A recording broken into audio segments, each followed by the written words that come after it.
Assalamualaikum warahmatullahi wabarakatuh. Shalom, Om Swastiastu, Namo Buddhaya, salam kebajikan, Rahayu. Salam sejahtera bagi kita semua. Ayam taliwang enaknya dimakan. Paling enak dimakan bareng si dia. Selamat datang kami ucapkan pada Sinkronus Pembatik level 2. Selamat siang dan selamat datang dalam Sinkronus Pembatik 2024 level 2 implementasi dengan tema inovasi pembelajaran digital sebagai wujud implementasi kurikulum merdeka. Dipersembahkan oleh Balai Layanan Platform Teknologi Kementerian Pendidikan, Kebudayaan, Riset, dan Teknologi Republik Indonesia. Pengembang teknologi pembelajaran dan tentunya Duta Teknologi Kemendikbudristek. Yang kami hormati, Bapak Ibu Guru Hebat peserta Pembatik 2024 Level 2 Implementasi yang berkesempatan belajar bersama secara sinkronus hari ini. Perkenalkan, saya Sudomo, Duta Teknologi Kemendikbudristek 2023 Provinsi Nusa Tenggara Barat yang akan memandu jalannya sesi sinkronus hari ini. Baik Bapak Ibu, untuk mengawali acara hari ini, mari kita sama-sama membukanya dengan lafaz basmalah. Bismillahirrahmanirrahim.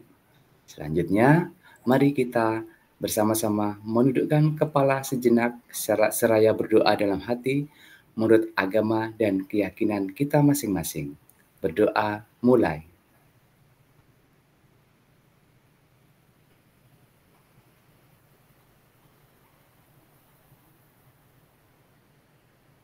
Berdoa selesai. Amin, amin, ya Rabbal Alamin. Semoga kegiatan kita hari ini dapat berjalan lancar dan penuh dengan berkah.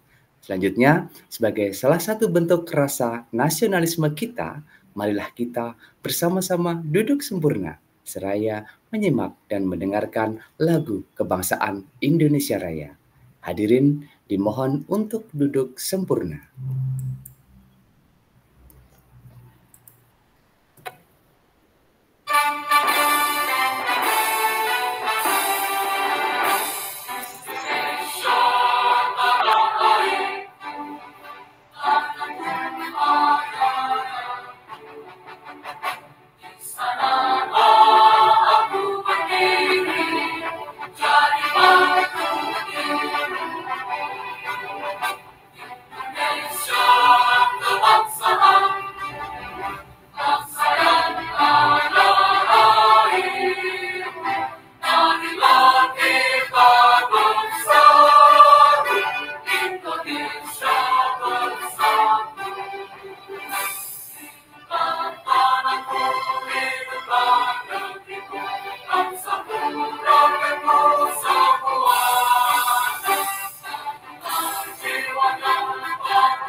Terima kasih.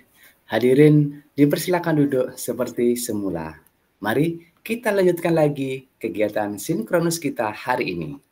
Bapak Ibu peserta Pembatik 2024 level 2 tentunya masih ingat dengan materi yang telah dipelajari dalam modul level 2 ini bukan? Tentunya sudah dapat banyak ilmu. Hari ini kita akan belajar bersama lagi untuk meningkatkan pemahaman Bapak Ibu peserta sekalian nih. Kira-kira materi apa ya? Benar sekali Bapak Ibu. Pada kegiatan sinkronus hari ini kita akan belajar bersama tentang materi dalam Pembatik 2024 level 2 implementasi. Pada level 2 implementasi ini, Bapak Ibu tentu telah mempelajari 3 modul yang ada di level 2, yaitu optimalisasi pemanfaatan TIK dalam pembelajaran abad 21, penerapan model pembelajaran berbasis sumber belajar digital, dan pengelolaan kelas terintegrasi TIK dalam pembelajaran. Ketiga modul tersebut tentunya akan menambah pengetahuan dan keterampilan Bapak Ibu dalam mengimplementasikan TIK dalam pembelajaran guna menciptakan pembelajaran bermakna bagi murid di kelas. Selama mengikuti kegiatan sinkronus atau selama mempelajari modul pada level 2 ini, mungkin Bapak Ibu menemui kendala atau kesulitan dalam proses belajar materi level 2. Nah, Bapak Ibu bisa memanfaatkan Google Chat kelas 22 untuk berdiskusi. Nanti tim tutor kelas akan mendampingi Bapak Ibu dalam proses belajar. Baik, Bapak Ibu guru hebat, selanjutnya mari kita simak kegiatan sinkronus ini sampai akhir nanti. Namun, sebelum kita lanjutkan, sudah hadir bersama kita 2 orang Bapak Ibu pengembang teknologi pembelajaran atau PTP selaku tutor kelas 22 juga. Beliau berdua nanti akan memberikan penguatan sekaligus motivasi kepada Bapak Ibu semua terkait pembatik 2024 level 2 implementasi. Nah, tutor PTP pertama kita yang berkesempatan hadir hari ini adalah Bapak Setiadi Pujiwaloyo dari BBGP Jawa Timur. Kepada Bapak Setiadi Pujiwaloyo, saya persilakan untuk memberikan penguatan dan motivasi kepada peserta pembatik 2024 level 2 kelas 22. Assalamualaikum Pak Waloyo, selamat sore Pak Waloyo. Ya, terima kasih. Selamat sore Pak Silakan Sutomo. Pak Waloyo. Baik, Assalamualaikum warahmatullahi wabarakatuh. Om Waalaikumsalam warahmatullahi Swastiastu, wabarakatuh. Namo Buddhaya, salam kebajikan, dan salam sejahtera bagi kita semua. Pertama, saya mengucapkan selamat dan sukses kepada Bapak Ibu semua dan memberikan apresiasi atas capaian yang telah Bapak Ibu dapatkan hingga titik ini. Yang kedua, saya menyampaikan Bapak Ibu untuk tetap semangat dalam mengikuti semua materi dalam ajang pembatik ini dan percaya bahwa apa yang Bapak Ibu pelajari ini akan sangat bermanfaat bagi Bapak Ibu dalam melaksanakan tugas sehari-hari. Ibarat petani yang Bapak Ibu kerjakan saat ini adalah sedang mencangkul sawah atau sabit yang akan Bapak Ibu gunakan untuk menggarap ladang. Nah, dengan cangkul dan sabit yang terasah, Bapak Ibu pasti akan lebih mudah dalam bekerja. Berikutnya, yang ketiga, Bapak Ibu, saya minta untuk menikmati saja prosesnya, karena ini yang paling penting. Bila Bapak Ibu menikmati atau mengikuti setiap proses dengan baik, saya yakin apa yang Bapak Ibu pelajari itu juga akan semakin banyak. Demikian juga sebaliknya, apabila semakin banyak yang di-skip-skip gitu, maka nanti akan semakin sedikit yang Bapak Ibu peroleh. Itu saja. Terakhir, Bapak Ibu jangan lupa untuk bahagia. Pelajari materi dan kerjakan setiap tugas dengan santai. Tidak ada yang sulit. Semua perlu dipelajari pelan-pelan atau menyesuaikan dengan kecepatan belajar Bapak Ibu sendiri. Silahkan fokus pada capaian sendiri. Bapak Ibu tidak perlu risau dengan capaian orang lain. Oh, si dia sudah bisa gini kok saya belum. Setiap orang punya karakter dan gaya belajar sendiri-sendiri. Saya juga yang saat ini mendampingi Bapak Ibu juga masih terus belajar. Barangkali ketika Bapak Ibu nanti chat, saya juga masih perlu waktu 1-2 menit, 5 menit barangkali untuk googling juga, mencari tahu atau mempelajari ulang. Demikian saya akhiri sebagai penutup, duduk sendirian tanpa kekasih. Cukup sekian dan terima kasih. Kembali Pak Sutomo. Terima kasih banyak Pak Waloyo untuk penguatan dan motivasinya. Baik, Bapak Ibu, Selanjutnya, saya mengundang Ibu Hajah Siti Rauda untuk menyampaikan penguatan dan motivasi kepada peserta pembatik 2024 level 2. Kepada Ibu Hajah Siti Rauda, kami persilakan. Ya, terima Assalamualaikum Bu kasih Hajah. Pak Mo. Waalaikumsalam silakan. warahmatullahi Silakan Bu Hajah. wabarakatuh. Silakan Bu Hajah. Terima kasih Pak Mo atas kesempatan yang diberikan kepada saya. Sangat luar biasa Bapak moderator kita hari ini. Air mata jatuh berderai. Karena Cakep. menonton film Kumala. Sebelum saya mulai, saya ucapkan Bismillahirrahmanirrahim. Assalamualaikum warahmatullahi wabarakatuh. Salam sejahtera bagi kita semua. Salam, Om Swastiastu, Namo Buddhaya, salam kebajikan. Yang saya hormati panitia pelaksana kegiatan dari Balai Layanan Platform Teknologi BLPT Kemendikbudristek. Yang saya hormati tim tutor level 2 2024. Dalam hal ini ada tim dari pengembangan teknologi pembelajaran, ada senior saya Ibu Mariana Susanti, terus Bapak Setiadi Puji Waluyo, dan tentunya tim duta teknologi Kemendikbudristek yang sangat luar biasa semuanya ya Bapak Ibu ya. Yang saya hormati Bapak Ibu guru hebat yang alhamdulillah sudah mencapai level 2, bisa masuk level 2 ya. Puji syukur kita panjatkan kehadirat Allah Subhanahu wa taala karena pada hari ini kita masih berkesempatan kesehatan untuk mengikuti acara pembatik pada pagi hari ini. Dan salam mari kita haturkan kepada junjungan kita Nabi Muhammad SAW beserta keluarga dan para sahabat-sahabatnya. Pertama-tama mari dan paling utama saya ucapkan kembali nih selamat dan sukses atas keberhasilan Bapak Ibu guru yang luar biasa bisa mencapai level 2 tahap implementasi. Semoga nantinya Bapak Ibu bisa mencapai level yang paling akhir dan harapannya bisa mencapai gelar duta teknologi ya, seperti dengan Bapak Ibu teknologi tutor kita pada hari ini. Amin. Jadi diharapkan dalam mengikuti kegiatan pembatik level 2 ini ya, ada 3 modul ya, jadi yang harus kita capai Bapak Ibu. Jadi diharapkan setelah pencapaian ini ya mampu meningkatkan kompetensi TK yang nantinya akan dijelaskan tutor kita. Jadi ada 3 ya, berinovasi ya dalam mengimplementasikan kurikulum Merdeka dengan mengembangkan pembelajaran digital melalui platform Merdeka Teknologi ya, platform teknologi Bapak Ibu.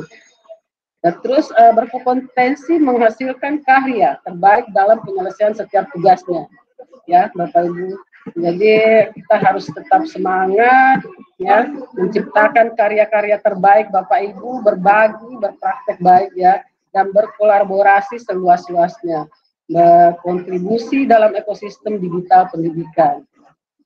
Nah, itu Bapak Ibu ya, dan jangan lupa berdoa dan berusaha dan tetap selalu bahagia. Saya kira saya cukup untuk memberikan motivasi dan penguatan pada hari ini. Terima kasih. Wabillahi taufiq wal hidayah. Wassalamualaikum warahmatullahi wabarakatuh.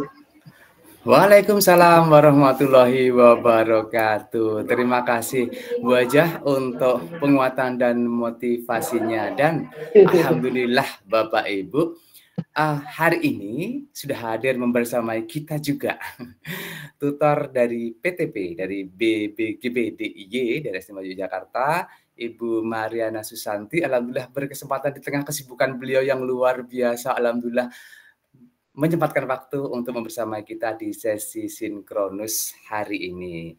Kami persilahkan kepada Ibu Mariana Susanti juga untuk menyampaikan penguatan dan motivasi kepada Bapak Ibu peserta pembatik 2024 level 2. Kepada Ibu Mariana Susanti, kami persilakan.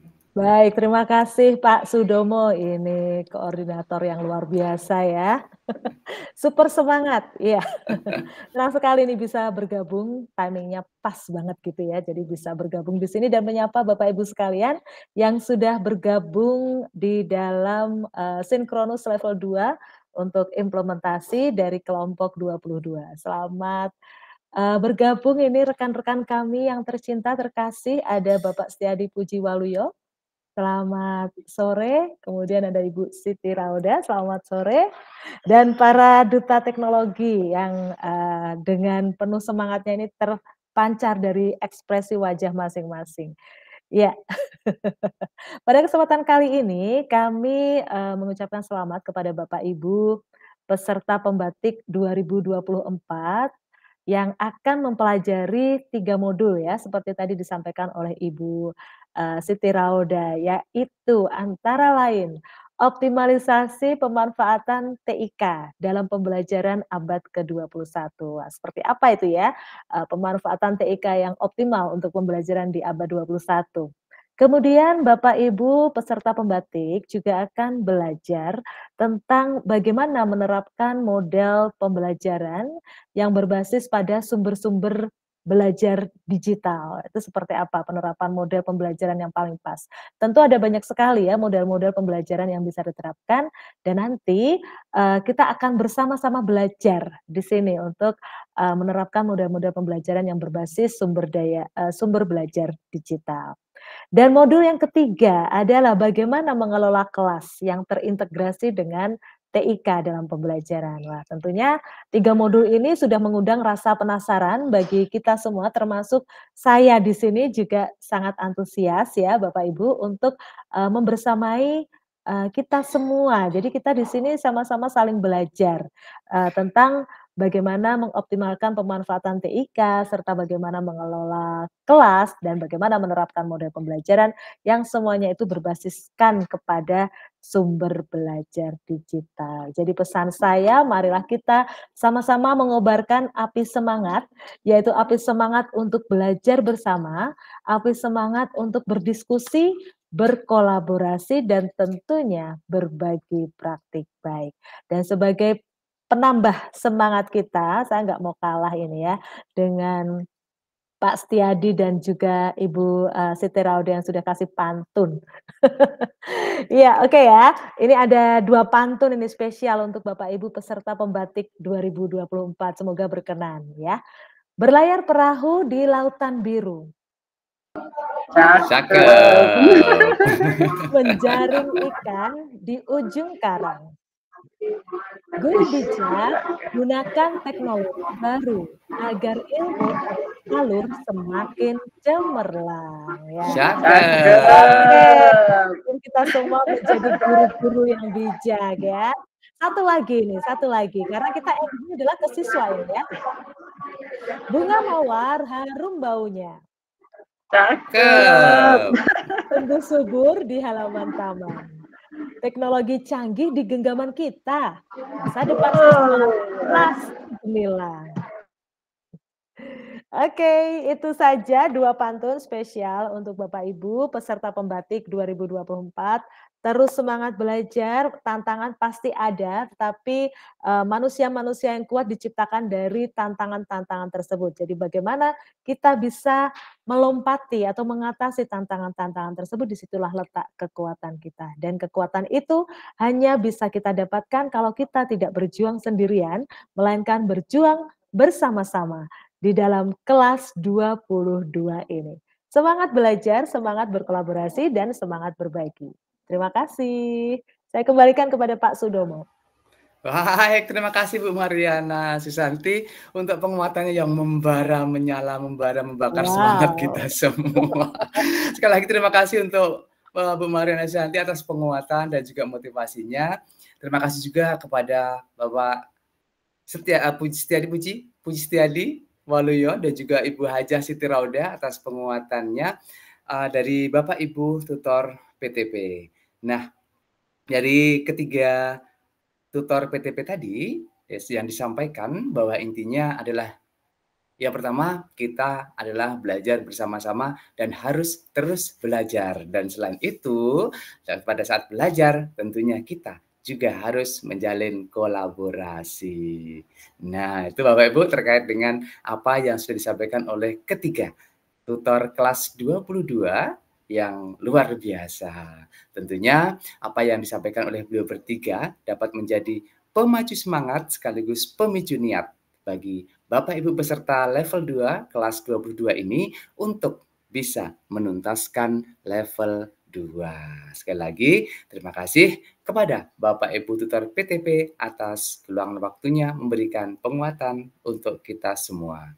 Selanjutnya, jika Bapak Ibu peserta pembatik 2024 level 2 kelas 22 mengalami kendala atau kesulitan, jangan lupa memanfaatkan ruang diskusi Google Chat yang telah disediakan. Nah, Bapak Ibu sudah tahu dong pastinya tentang materi apa saja yang akan dipelajari pada level 2 implementasi ini. Tadi sudah disampaikan di awal sesi sinkronus, juga disampaikan lagi, diperkuat lagi terkait dengan modul apa saja yang oleh Bu Mariana Susanti. Nah, untuk meningkatkan pemahaman Bapak Ibu terkait materi level 2 implementasi ini, mari kita mulai bersama-sama sesi berbagi dan berkolaborasi bersama tutor kelas 22 dari Duta Teknologi Kemendikbudristek. Sesaat lagi kita akan belajar bersama pada sesi pemaparan materi pastinya. Agar tetap semangat, boleh dong saya kasih pantun juga. Tadi semuanya sudah berpantun, Bapak Ibu tutor PTP, boleh dong saya kasih pantun lagi juga. Mandalika indah panorama. Cakep. Cakep. Bikin mata kita terasa sehat. Mari kita belajar bersama. Teknologi pembelajaran penuh manfaat. Luar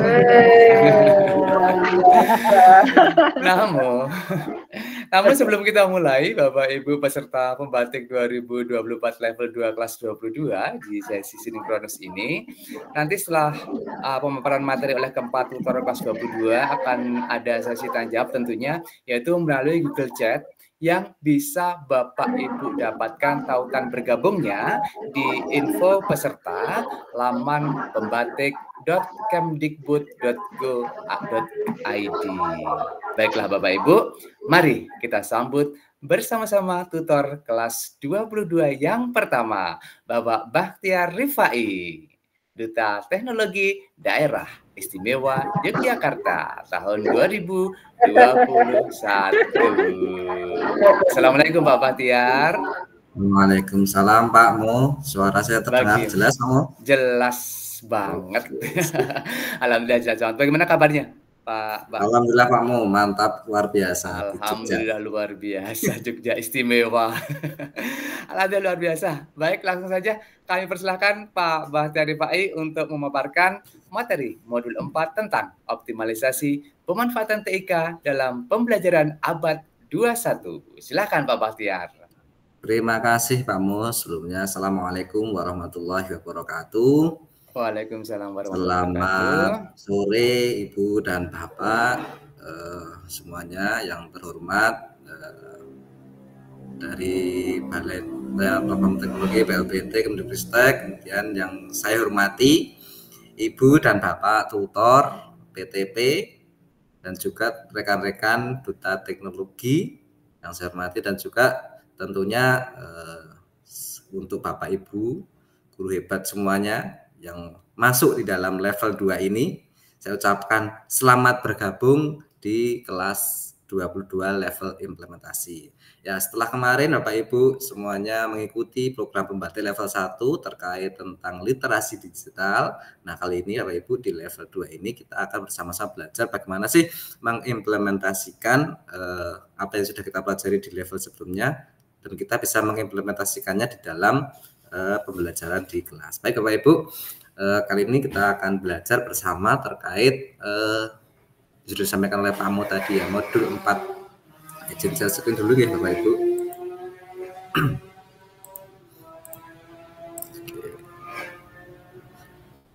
Sudah tamat belum Pak Mo? Izin. OTW sedang proses Pak. Oke. Aman. Silakan lanjut. Baik Bapak Ibu, Ibu tentunya sudah belajar nih, sudah membaca terkait tentang modul 4 terkait tentang optimalisasi pemanfaatan TIK dalam pembelajaran di abad 21. Nah, Bapak Ibu sebagai pendahuluan nih, program Merdeka Mengajar itu diluncurkan untuk meningkatkan kualitas pendidikan di Indonesia ya dengan memanfaatkan teknologi digital dalam menghadapi era society 5.0. Nah, program ini bertujuan untuk meningkatkan kompetensi guru dalam menggunakan teknologi informasi dan komunikasi (TIK) dalam proses belajar mengajar. Nah, melalui program ini, guru diharapkan mampu mempersiapkan, kemudian melaksanakan, mengelola, dan mengevaluasi pembelajaran digital sesuai dengan keadaan dan kebutuhan peserta didik. Nah, guru juga didorong untuk mengikuti perkembangan teknologi dan memanfaatkannya dalam belajar agar lebih kreatif, inovatif, dan menyenangkan bagi siswa. Nah, manfaatan teknologi digital dalam kurikulum Merdeka ini diharapkan dapat membantu guru dalam menumbuhkan kemerdekaan dan kemandirian siswa dalam proses pembelajarannya, serta mempersiapkan mereka untuk menghadapi tantangan society 5.0. Nah, tentunya Bapak Ibu mungkin juga di dalam kelas juga menghadapi ya sekarang Bapak Ibu ya. Banyak dari peserta didik kita sudah canggih teknologinya, sudah canggih dalam menggunakan teknologi. Kalah kita sebagai guru, kalah dengan anak didik kita kadang-kadang.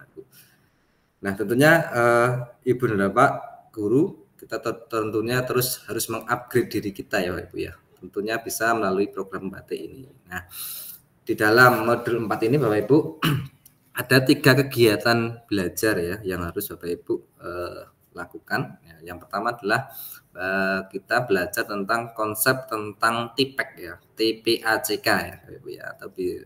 Nah, kerangka TPACK dalam belajar digital itu seperti apa ya Bapak Ibu ya? Sebagai nanti ini Bapak Ibu, tentunya apakah Bapak Ibu sudah melakukan nih Bapak Ibu ya, sudah melaksanakan atau melakukan pembelajaran digital Bapak Ibu?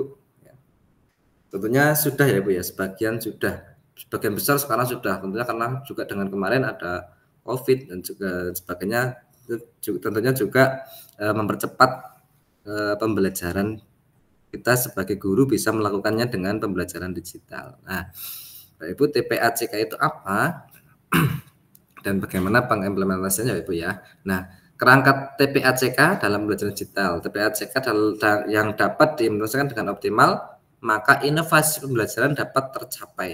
Konsep inovasi banyak digunakan saat ini karena teknologi dianggap sebagai bagian integral dari kehidupan sehari-hari, diambil dari buku Dadura dan Lee karangannya. Kemudian pembelajaran itu seperti sebuah ekosistem yang kompleks ya Ibu ya. Kita butuh infrastruktur dan juga perangkat keras, tetapi tak kalah pentingnya adalah regulasi, kebijakan, perencanaan pembelajaran, model, metode, evaluasi, dan lingkungan pendukung. Nah, intinya Bapak Ibu, pembelajaran digital itu adalah pembelajaran yang menggunakan teknologi ya Ibu ya. Nah, kemudian TPACK itu adalah menggabungkan antara pengetahuan tentang materi atau konten, kemudian cara mengajar kita, pedagogik, dan juga teknologi, sehingga menciptakan pendekatan pembelajaran yang holistik. Nah, Ibu, ini adalah kerangka dari TPACK atau frameworknya Ibu ya.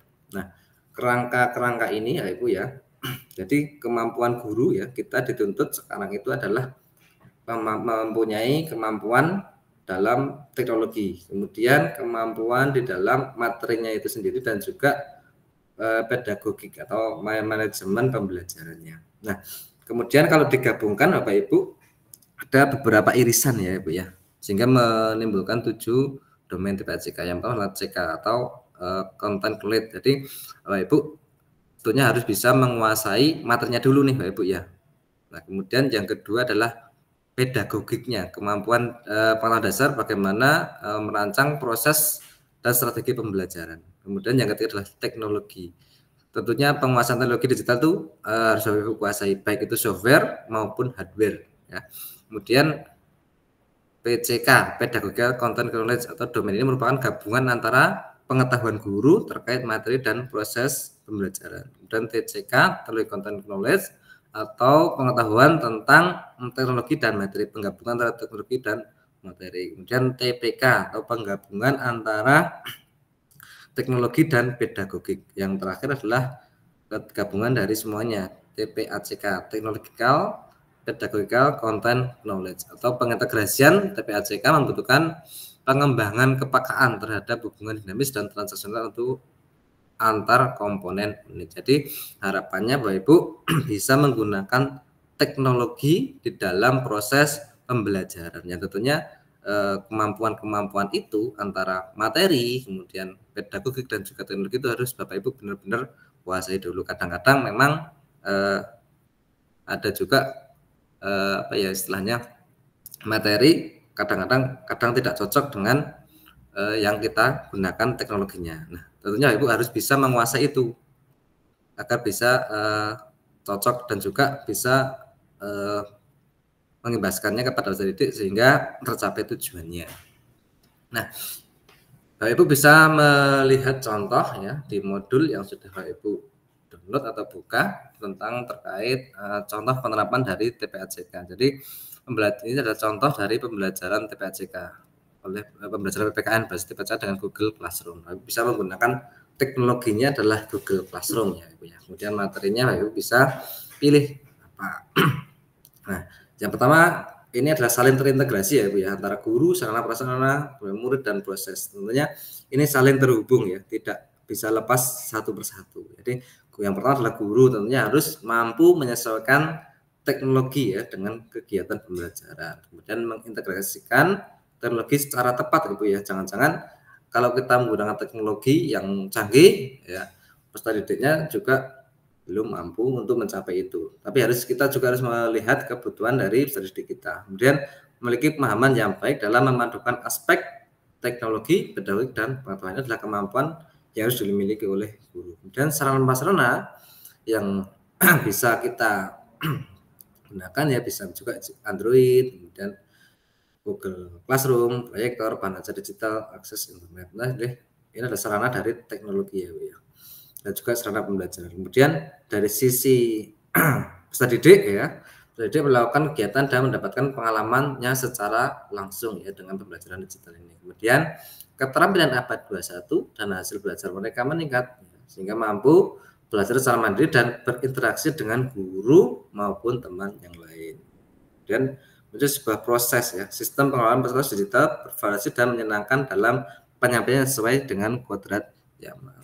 Perlu dipertimbangkan ya Bu ya, guru harus mempertimbangkan strategi yang akan digunakan dalam pembelajaran maupun teknologinya agar hasil pembelajaran murid itu lebih maksimal. Capaian ini akan berdampak pada aspek pengetahuan, emosional, dan sikap dari peserta didik. Nah, Ibu, kita masuk ke kegiatan belajar 2. Nah, bagaimana mengimplementasikan pembelajaran digital ya Bu ya. Nah, tentunya yang harus kita pertama ya harus kita siapkan dulu ya Ibu ya, pembelajaran digital itu mau seperti apa nih Ibu ya.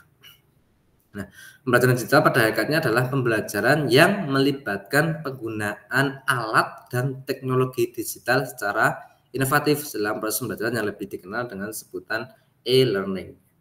Manfaat media digital dapat digunakan dalam proses pembelajaran, terlebih lagi pembelajaran yang terdiferensiasi ya, menuntut guru untuk memberikan fasilitas media belajar yang beragam sesuai dengan karakteristik peserta. Apalagi nih Ibu ya, sekarang kan kita juga memenuhi kebutuhan murid ya Ibu ya, walaupun tidak semua kita harus penuhi ya Ibu ya. Tentunya dengan manfaat teknologi ini kita bisa melakukan pembelajaran yang terdiferensiasi ya. Ada 3 strategi ya Ibu ya yang bisa Ibu pilih nih ya Ibu ya.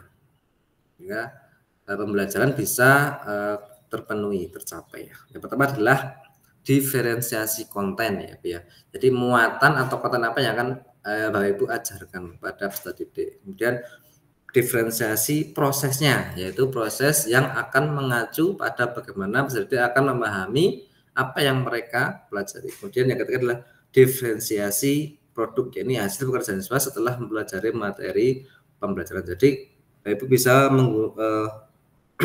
melakukan ketiganya juga bisa. Jadi konten itu terkait dengan materinya ya Bu ya. Materinya kadang-kadang kan si A, si B, si C itu kan kadang-kadang tidak sama ya Bu ya, kemampuan mereka untuk mencapai itu. Mungkin siswa dari sisi si A itu kemampuannya level sedang, kemudian si B levelnya sudah high. Nanti tentunya kita juga harus mengikuti. Kemudian yang kedua diferensi prosesnya ya Bu ya, pembelajarannya. Kadang-kadang ada yang sukanya dengan video, ada yang sukanya dengan audio, ada yang sukanya dengan membaca. Nah, itu juga tentunya kita pikirkan juga Ibu ya. Kemudian ketika produknya hasil yang akan kita capai atau produk mereka yang akan mereka capai itu seperti apa produknya Ibu ya.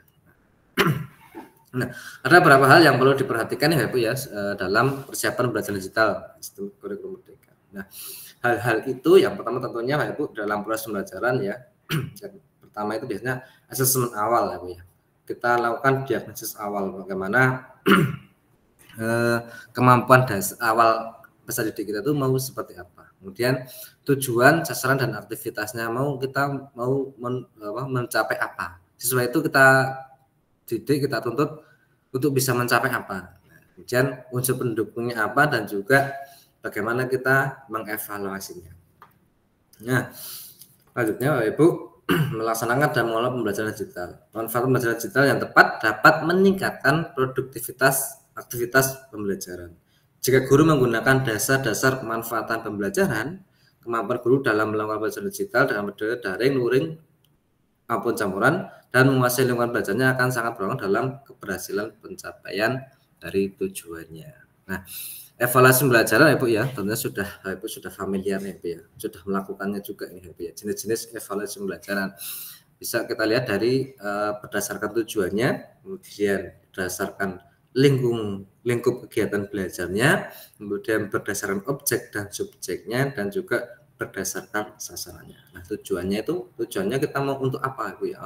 Ataukah untuk diagnostik atau penilaian akhir dan sebagainya. Kemudian lingkup kegiatan belajarnya dari program, kemudian proses dan hasilnya juga perlu kita evaluasi juga Ibu ya. Kemudian objek dan subjeknya, kemudian sasarannya Ibu ya. Nah, kemudian masuk ke kegiatan belajar 3 ya. Ini adalah beberapa contoh dari observasi pembelajaran digital. Ibu bisa mengadopsi ya, memodifikasi atau ATM lah istilahnya kayak jadi amati, tiru dan modifikasi beberapa contoh pembelajaran digital yang dilakukan oleh rekan-rekan guru ya. Nah, ini adalah yang pertama adalah praktek asesmen menyenangkan berbasis TK yang adaptif oleh Abdul Rahmat ya. Bisa Ibu akses ya, bisa Ibu buka ini Ibu ya. Ibu buka seperti apa. Nah, Ibu bisa melihat nih videonya seperti apa.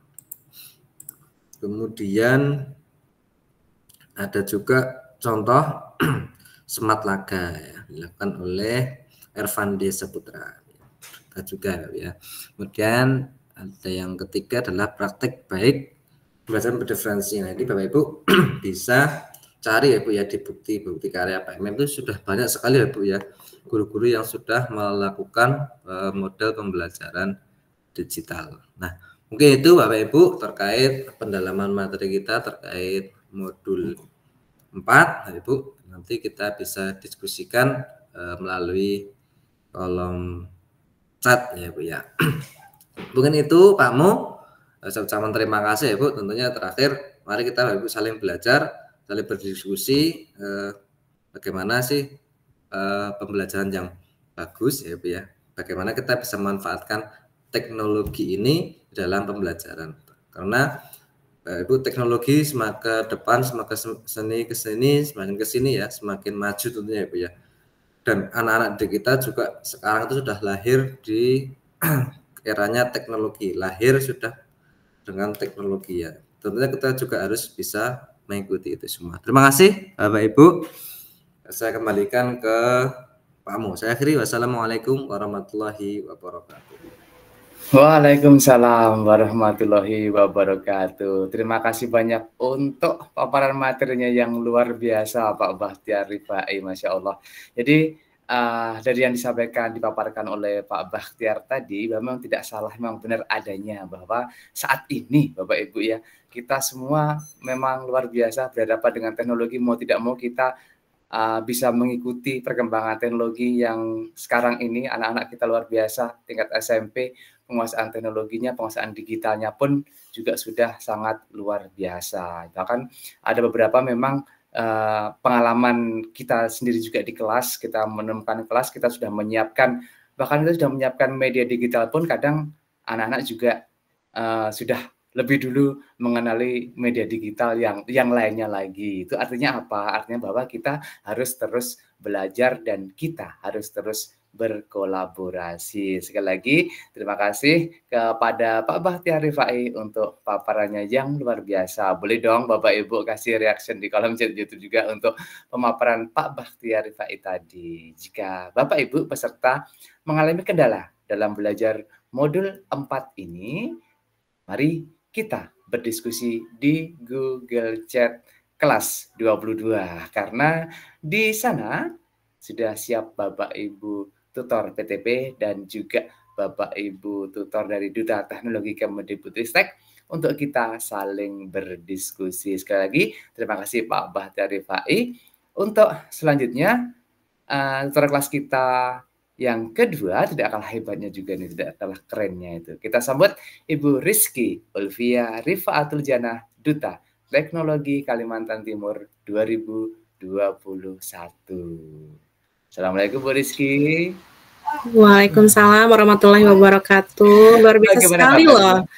Alhamdulillah baik. Bagaimana Pak Sudomo? Masih semangat? Alhamdulillah, tetap semangat, luar biasa semangat Mbak Gigi. Alhamdulillah. Baik, selanjutnya saya persilahkan kepada Bu Rizky untuk memaparkan materinya, yaitu modul 5, yaitu tentang penerapan model pembelajaran berbasis sumber belajar digital. Silakan Bu Rizky. Baik, terima kasih banyak Pak Sudomo selaku moderator kita pada hari ini. Yang terhormat Bapak Ibu Tutor PTP, Bapak Setiadi Pujiwaluyo, Ibu Siti Rauda dan Ibu Mariana Susanti. Dan yang saya hormati rekan-rekan Duta Teknologi, ada Ibu Sri Rahayu Ningsih, Ibu Teresia Sri Rahayu, kembar ya Bu ya, Sri Rahayu. Ada Bapak Bahtiar Rifai dan tentunya juga rekan saya Bapak Sudomo. Baik Bapak Ibu, dan tak lupa saya ingin menyapa ini Bapak Ibu yang telah berhasil bergabung di kelas implementasi 22 ya Bapak Ibu, luar biasa sudah melewati tahap 1, level 1, masih ada 3 level lagi. Saya yakin semangat Bapak Ibu yang sudah masuk di level ini pasti sangat luar biasa dan harus tetap luar biasa nih Bapak Ibu. Masih ada level 3 dan level 4 tentunya yang harus diperjuangkan ya Bapak Ibu ya. Selain mendapat ilmu juga pasti ada rekan-rekan, nanti rekan-rekan baru mungkin yang bisa menjadi teman kita berbagi gitu ya Bapak Ibu ya. Dan tentunya mungkin bisa jadi ada yang ingin menjadi duta teknologi nanti di level 4 ya. Semoga berhasil, semoga tercapai Bapak Ibu dan bisa menjadi keluarga kami di Duta Teknologi Kemendikbudristek. Baik Bapak Ibu semua, seperti yang dikatakan oleh Bapak Sudomo tadi, saya mendapatkan kesempatan untuk menjelaskan modul 5. Izin. Oke, apakah sudah tampak Pak Sudomo? Bu Rizky. Oke, sudah ya Pak? Belum sabar, masih dalam perjalanan. Oh iya, jauh ya Pak dari Kaltim soalnya. Dari Kaltim. Oke, aman. Silakan. Oke, baik, alhamdulillah. Baik, terima kasih. Bapak Ibu peserta kelas 22 level implementasi di modul 5 ini, saya yakin Bapak Ibu sudah mempelajarinya ya Bapak Ibu. Di sini kita perkuat lagi di kesempatan ini, dan seperti kata Pak Sudomo, jika nanti ada yang ingin ditanyakan bisa melalui Google Chat. Di modul 5 ini kita akan membahas tentang penerapan model pembelajaran berbasis sumber belajar digital, yang mana nanti akan ada fitur-fitur atau platform dari Kemendikbudristek dan juga model pembelajaran yang bisa Bapak Ibu implementasikan dan kolaborasikan. Ini bisa diintegrasi ya Bapak Ibu di antara fitur ini dan juga model pembelajaran, yang mana nanti bisa Bapak Ibu gunakan mungkin di tugas akhir ataupun di keseharian Bapak Ibu selama mengajar begitu. Nah, ini sebagai pengantar Bapak Ibu, sumber belajar digital itu apa sih? Nah, tadi sudah ada dijelaskan oleh Kak Bahtiar, tadi seperti video pembelajaran, aplikasi ataupun situs web Bapak Ibu, karena dia digital, maka dia dapat diakses kapan saja dan di mana saja. Kapanpun waktunya, dimanapun Bapak Ibu bisa mengakses sumber belajar digital. Dan kemudian kenapa sih sumber belajar itu penting? Karena tentu itu akan memperkaya pembelajaran kita, akan memperkaya pengetahuan kita, Bapak Ibu. Selain itu, karena pengetahuan kita meningkat, maka kita akan mudah untuk memotivasi murid, memfasilitasi pembelajaran yang mana kita harapkan siswa-siswi kita bisa mandiri dalam pembelajaran. Dan kemudian, karena mereka bisa mandiri, mereka akan berkolaborasi dengan lingkungan pembelajarannya, dengan teman-teman di lingkungannya, seperti itu. Dan seperti yang dikatakan sebelumnya, contoh sumber belajar digital ada PMM dan rumah belajar, Bapak Ibu, dan sumber belajar yang lainnya adalah buku.kemdikbud.go.id yang mana merupakan perpustakaan buku nih, Bapak Ibu, bagi Bapak Ibu yang mungkin di awal-awal semester atau saat ini memerlukan buku pegangan nih untuk belajar, untuk mengajar maksud saya. Dan akan tetapi masih terkendala bukunya belum datang misalnya atau sumber belajarnya masih terbatas, Bapak Ibu bisa akses buku.kemdikbud.go.id ini yang akan ada banyak di sana, bisa diunduh maksud saya, bisa Bapak Ibu gunakan, bisa Bapak Ibu cetak bahkan secara gratis seperti itu. Kemudian di kegiatan belajar ini adalah PMM. Yang pertama Bapak Ibu ya, platform Merdeka Mengajar, yang mana saya yakin ini adalah sudah diluncurkan dari program Merdeka Belajar episode ke-15, sudah sangat lama ya Bapak Ibu ya, dan ini sudah pasti tidak asing kepada Bapak Ibu, sudah pasti sering digunakan, yang mana PMM ini selalu berkembang Bapak Ibu sesuai kebutuhan kita. Mungkin saya tidak akan jelaskan satu-satu fiturnya, saya yakin Bapak Ibu sudah bisa mengaksesnya dengan menggunakan Belajar ID, bahkan rekan-rekan Kementerian Agama juga udah bisa mengaksesnya dengan menggunakan domain madrasah.kemenak.go.id. Seperti Belajar ID ya Bapak Ibu ya.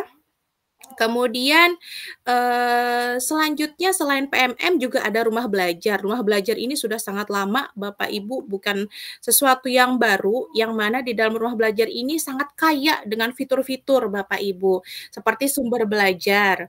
Kemudian yang sangat menarik ada game edukasi, ada lab maya. Ini sangat membantu kita yang ketika di sekolah misalnya ingin melakukan penelitian tetapi tidak memiliki lab, misalnya seperti itu, bisa menggunakan lab maya.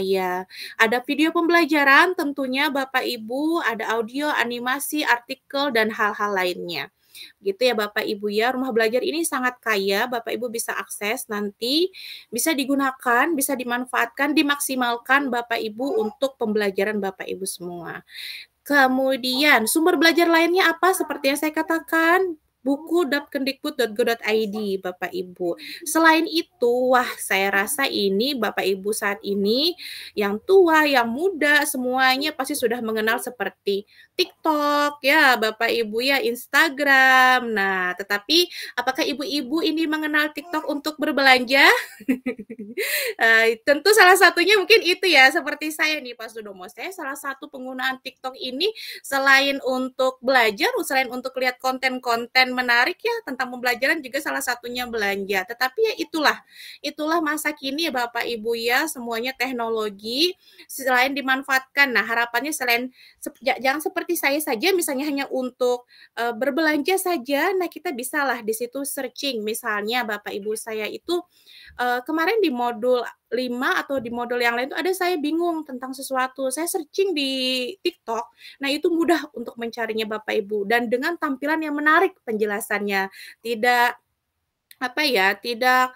hanya misalnya dalam bentuk tulisan saja, tetapi dikemas menjadi sesuatu yang sangat menarik dan mudah untuk diingat akhirnya, seperti itu. Oke, kemudian selain fitur-fitur atau platform teknologi, di modul 5 ini Bapak Ibu juga mempelajari model-model pembelajaran.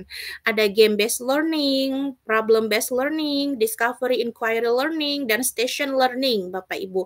Ini hanya beberapa model pembelajaran ya Bapak Ibu ya, dari sekian banyak model pembelajaran yang Bapak Ibu sudah ketahui tentunya. Nah, yang pertama di sini ada project-based learning. Project-based learning ini yang harus kita garis bawahi, kata utamanya adalah menghasilkan produk hasil dari project yang dilakukan Bapak Ibu semua. Jadi di ini project based learning ini memang nanti langkah-langkahnya atau sintaksnya itu akan cukup panjang karena dia akan ada project, ada prosesnya yang harus dilalui sehingga nanti menghasilkan sesuatu. Kalau di sini ditampilkan ada 6 langkah Bapak Ibu ya, dari essential question. Jadi ada pertanyaan mendasar, guru memberikan pertanyaan mendasar, kemudian menyusun perencanaan proyeknya, Bapak Ibu semua. Kemudian nanti disusun jadwalnya. Nah, proyek ini tentu dalam bentuk kelompok ya, keseringan ya Bapak Ibu ya. Kemudian setelah menyusun jadwal, nanti monitoring students dan progress of project. Jadi di sini setelah semuanya sudah disusun, jadwalnya sudah dirancang. Nah, kemudian guru ini memantau siswa nih ketika melaksanakan proyeknya. Kira-kira apa ini kendalanya, apa ini kekurangannya dalam pelaksanaan proyek tersebut. Kemudian tahap kelimanya adalah assess the outcome. Jadi di sini penilaian hasil. Dari hasil proyek itu guru akan memfasilitasi murid menyusun laporan dan mempresentasikannya. Jadi tidak hanya prosesnya saja dalam proyek, tapi mereka akan mempresentasi atau mempublikasikan hasil proyek mereka ini seperti apa sih dari beberapa tahap sebelumnya. Kemudian evaluation tentu ya Bapak Ibu, ini saya rasa di setiap model pembelajaran pasti ada untuk mengetahui apa sih yang kurang, apa sih refleksinya dari kegiatan yang telah dilakukan oleh siswa-siswi Bapak Ibu semua. Kemudian ini contoh sumber belajar digitalnya dalam project based learning ini bisa, nah misalnya nanti menentukan pertanyaan mendasarnya, memberikan contoh. Nah, contoh ini kan digital semua ya Bapak Ibu ya. Memberikan contohnya misalnya melalui PPT. Kemudian searching misalnya tentang project yang ingin dilakukan bisa melalui Google. Dan misalnya presentasinya bisa melalui Google Slide ataupun platform-platform digital lainnya. Kemudian yang kedua adalah game based learning, seperti namanya game ya Bapak Ibu ya, berarti ini adalah berbasis permainan. Wah, ini sesuatu yang saya rasa sangat disukai oleh siswa-siswi, walaupun harus belajar di tengah hari panas misalnya gitu, matematika lagi gitu ya Bapak Ibu ya, jam 2 siang, ngantuk, lapar, panas, lengkap sudah itu. Nah, kalau sudah menggunakan game based learning, saya rasa menjadi sesuatu yang tidak membosankan, menarik bagi siswa sehingga pembelajaran itu tidak terasa. Yang haus jadi tidak haus, yang lapar jadi tidak lapar. Harapannya seperti itu ya Bapak Ibu ya. Yang penting semangatnya, tidak mengantuk, melihat gurunya gitu ya sudah susah, mengantuk gitu Bapak Ibu. Salah satunya adalah game based learning. Game based learning dari mana Bapak Ibu? Rumah belajar itu ada game based learning-nya Bapak Ibu. Salah satu contohnya ya. Kemudian sintaksnya atau langkah-langkahnya di sini ada 6. Yang pertama adalah memilih permainan. Jadi Bapak Ibu ini topik pembelajarannya mau diambil apa? Misalnya bahasa Inggris mau mengambil tentang misalnya tentang dongeng, misalnya seperti itu. Mau dipilih permainannya. Dongeng ini kira-kira permainan yang cocok apa ya? Misalnya bermain peran, misalnya inginnya seperti itu. Nah, kemudian menjelaskan konsep. Bapak Ibu jelaskan nanti kira-kira apa sih yang akan dilakukan oleh siswa-siswi dalam permainan ini. Kemudian nanti tujuannya apa di akhir. Dan kemudian di aturan, di langkah ketiga, Bapak Ibu di situ sepakati aturannya Bapak Ibu semua yang telah Bapak Ibu sampaikan kepada siswa. Di sini Bapak Ibu bisa konfirmasi kembali sudah jelas atau tidak juga tentang game yang ingin Bapak Ibu laksanakan di kelas. Kemudian tentu sudah ada aturannya, sudah ada konsepnya, Bapak Ibu pasti main game bersama siswa-siswi tentang pembelajaran, topik pembelajaran yang Bapak Ibu ambil. Kemudian di langkah selanjutnya adalah merangkum pengetahuan. Ini jangan sampai asik bermain game tapi pengetahuannya tidak dapat. Nah, jadi kita harus memang lebih mempersiapkannya dengan matang ya Bapak Ibu ya. Memilih permainannya itu yang utama tuh, nomor 1 tadi. Jangan sampai kita hanya ingin permainannya hanya seru, rame, tapi pengetahuannya tuh topik yang kita ingin siswa-siswi kuasai ini tidak dapat. Jadi nomor 1 sampai akhir sintaks ini memang selalu berkaitan Bapak Ibu semua. Dirangkum pengetahuannya tadi setelah main game, dongeng tadi apa nak? Apa yang dipahami tentang dongeng? Kemudian perannya ada apa saja? Ada yang jahat Bu, ada yang baik. Nah, yang jahat itu apa? Oh itu antagonis Bu. Nah misalnya kayak gitu. itu bisa. Jadi siswa kita tuh tidak menyampaikan secara langsung ya. Jadi dia itu menyimpulkan sendiri Bapak Ibu ya, mandiri, belajar mandiri. Kemudian tentu sama seperti sebelumnya melakukan refleksi Bapak Ibu di akhir. Menghubungkannya, apakah refleksi ini juga bisa dikaitkan dengan kita tanya kembali kepada siswa-siswi kita, tadi itu apa saja yang kita dapatkan anak-anak, kita evaluasi lagi, kita refleksi lagi, itu bisa juga dilakukan di tahap terakhir ini. Kemudian sumber belajar digitalnya di game based learning ini, tentu di sini Bapak Ibu bisa menggunakan game Bapak Ibu ya. Game ini sih banyak Bapak Ibu. Sumber belajar digital itu tadi, kalau Bapak Ibu selain menggunakan rumah belajar, apakah ada lagi nih Bu game-game lainnya? Tentu saja banyak Bapak Ibu. Tidak hanya game itu, tidak hanya seperti permainan-permainan yang kita lihat anak-anak biasa lakukan ya Bapak Ibu ya, tetapi misalnya ada juga seperti apakah Canva bisa digunakan? Tentu Canva bisa digunakan Bapak Ibu, tapi dimaksimalkan. Tidak hanya dalam bentuk sumber belajarnya, tidak hanya dalam bentuk presentasi ya Bapak Ibu ya, tapi bisa juga dibentuk dalam seperti quizzes. PPT, Bapak Ibu PPT itu bisa dimaksimalkan menjadi game juga gitu Bapak Ibu ya, dia interaktif, itu bisa dijadikan game. Kemudian model pembelajaran selanjutnya adalah discovery inquiry learning Bapak Ibu. Kata kuncinya adalah penelitian.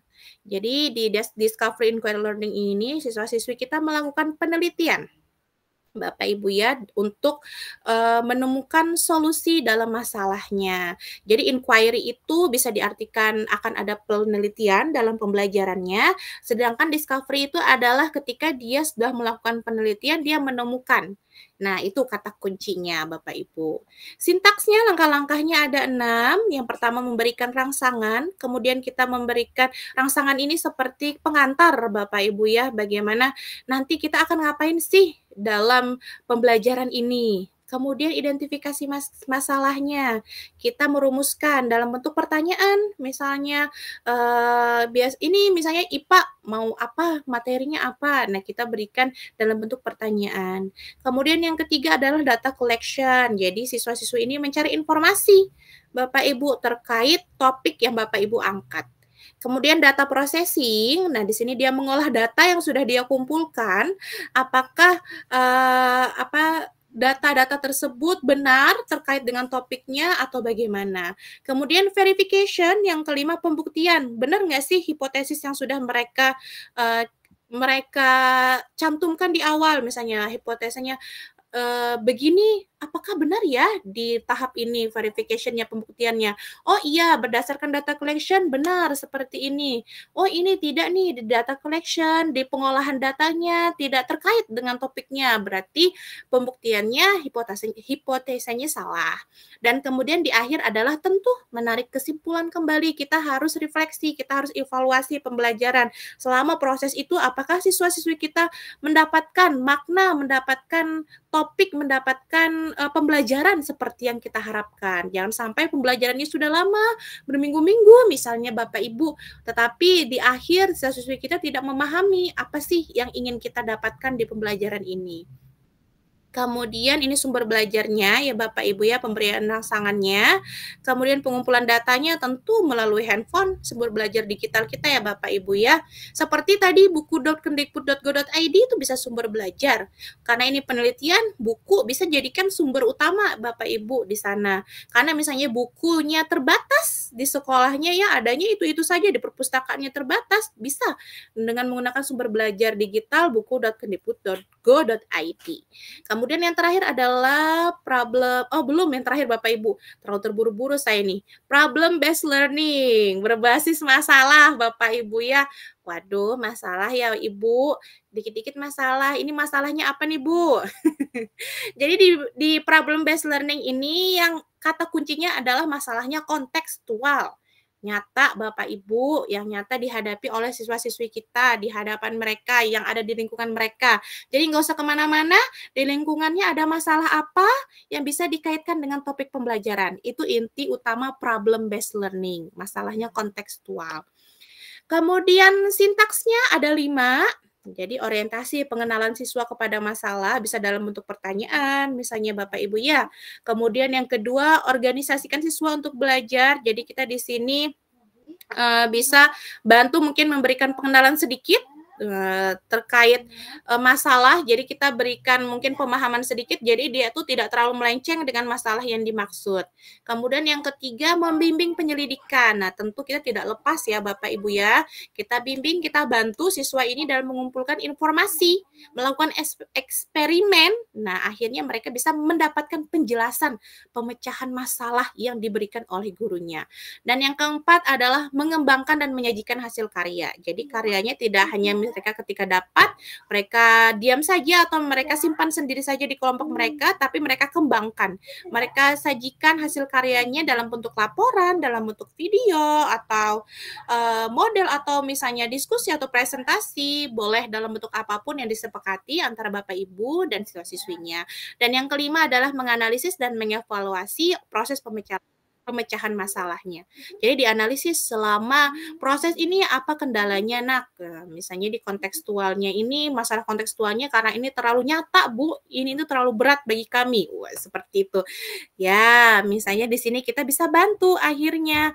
Jadi siswa-siswi kita untuk pembelajaran-pembelajaran selanjutnya dapat lebih mudah dalam menanggapinya. Begitu Bapak Ibu. Ini sumber belajar digital untuk problem based learning. Orientasinya kita bisa kasih gambaran, misalnya kita mau membahas tentang banjir, Bapak Ibu, kita kasihlah orientasi bagaimana misalnya banjir di suatu daerah, permasalahannya apa, penyebabnya apa. Nah, kita kasih pengenalan itu. Kemudian kita bimbing penyelidikan sama ya Bapak Ibu ya, bisa dia misalnya melihat langsung di kontekstualnya, di lingkungannya, atau hanya atau dengan cara mencari di sumber belajar digitalnya dia gitu Bapak Ibu. Dan kemudian dikembangkan hasil karyanya. Dan yang terakhir, nah ini betulan terakhir Bapak Ibu, insya Allah, nah betul, learning station Bapak Ibu semua.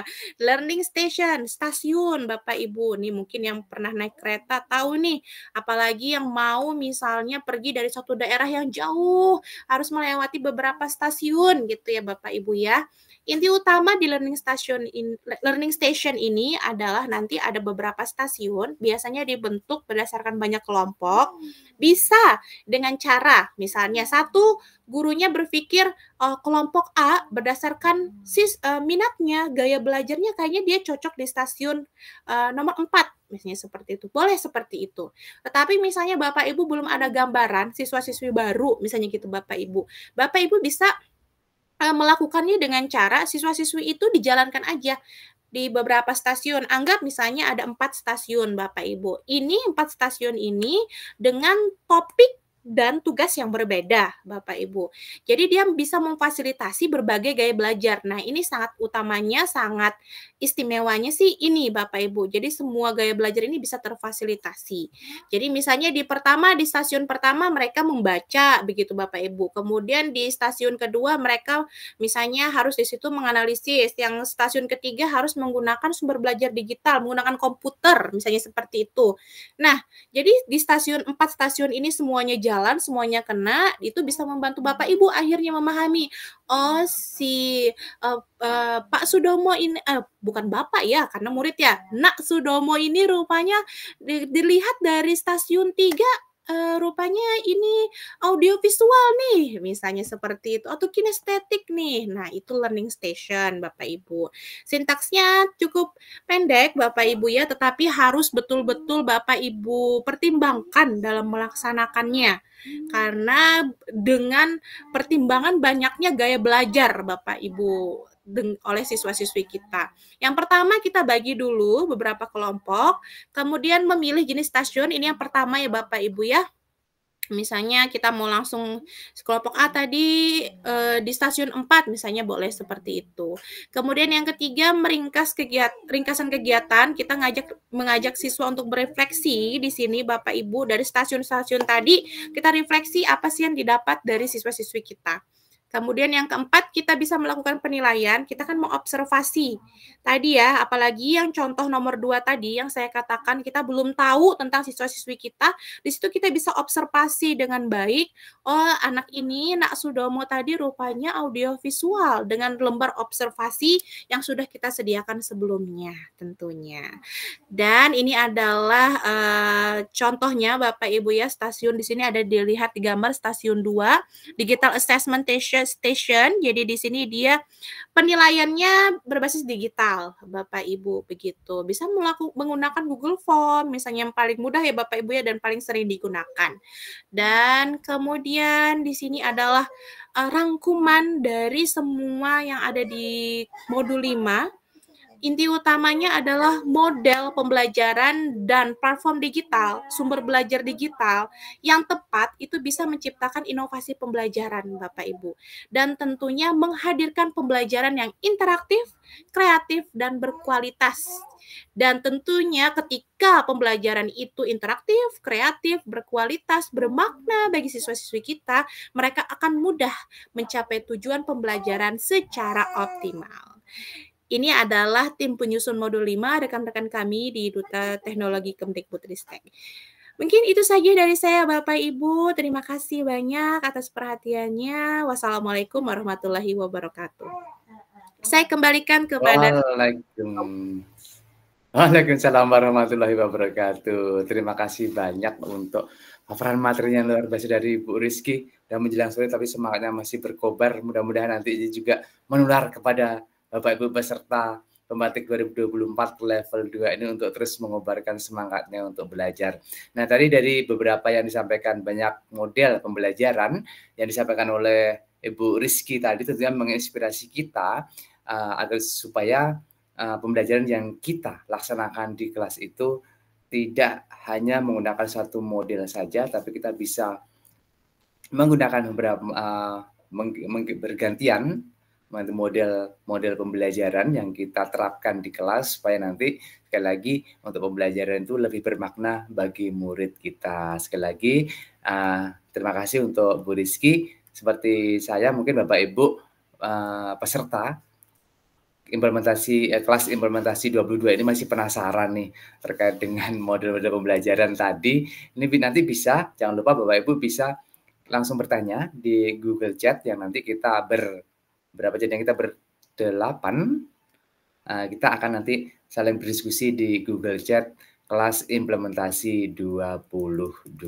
Sekali lagi Bapak Ibu. Nah, selanjutnya saya mengundang tutor ketiga kita, yaitu Ibu Sri Rahayu Ningsih, Duta Teknologi Riau 2019, dan Ibu Teresia Sri Rahayu, Duta Teknologi Nusa Tenggara Timur 2022. Pada kesempatan sinkronus hari ini, Duo Sri Rahayu akan menyampaikan materi modul 6, yaitu pengelolaan klaster integrasi TIK dalam pembelajaran yang nanti akan disampaikan secara bergantian. Akan memaparkan kegiatan belajar modul 6 dengan Ibu Teresia Sri Rahayu. Bagaimana mengintegrasikan TIK dalam pembelajaran? Seperti apa sih pengelolaan kelas berpusat pada murid berbasis TIK itu?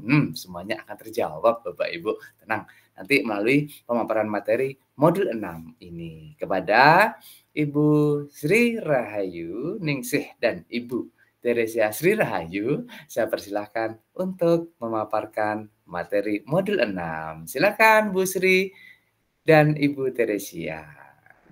Baik, terima kasih Pak Sudomo. Baik Bapak Ibu, Istana Siak indah berseri, cahaya istana sangat berkilau. Tiba saatnya kita belajar dan berbagi, menjadikan pendidikan semakin berdelau. Assalamualaikum warahmatullahi wabarakatuh. Selamat siang Bapak Ibu peserta pembatik level 2 yang luar biasa hebat.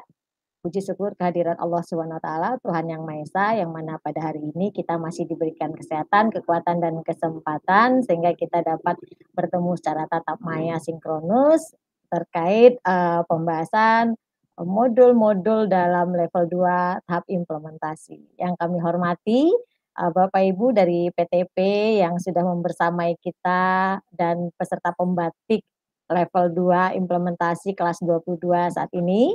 Semoga sehat-sehat selalu, luar biasa sekali. Kita didampingi oleh Bapak Ibu dari PTP dan juga yang kami hormati rekan-rekan Duta Teknologi Kemendikbudristek yang juga nantinya menjadi tutor di pembatik level 2 kelas 22 implementasi. Sehat-sehat selalu ya. Tetap semangat Bapak Ibu semua. Izinkan saya share screen terkait materi yang akan saya sampaikan hari ini. Nah, tadi Bapak Ibu sudah bersama-sama kita mendengarkan pemaparan materi dari rekan-rekan Duta Teknologi, yaitu modul 4 optimalisasi pemanfaatan TIK dalam pembelajaran abad 21 dan modul 5 tentang penerapan model pembelajaran berbasis sumber belajar digital. Nah, sekarang nih tiba saatnya kita di modul 6. Sungai Siak sangatlah luas, menjadi jantung perdagangan. Mari bersama mengelola kelas terintegrasi TIK dalam pembelajaran. Izinkan kami nanti berdua bersama Ibu Teresia, membersamai Bapak Ibu, membahas terkait modul 6. Nah, sebelumnya kita akan masuk ke sini dulu Bapak Ibu, yang mana nantinya Bapak Ibu di dalam modul 6 ini kita akan membahas terkait belajar dan bersama pengelolaan kelas terintegrasi TIK dalam pembelajaran. Nantinya di sini Bapak Ibu, bagaimana kita nanti mengubah pembelajaran dengan menggabungkan model daring dan tatap muka, sehingga menciptakan pengalaman yang sangat holistik. Jadi kita sebagai guru harus bisa memahami teknologi dan menyusun strategi yang terintegrasi ke dalam kedua model ini.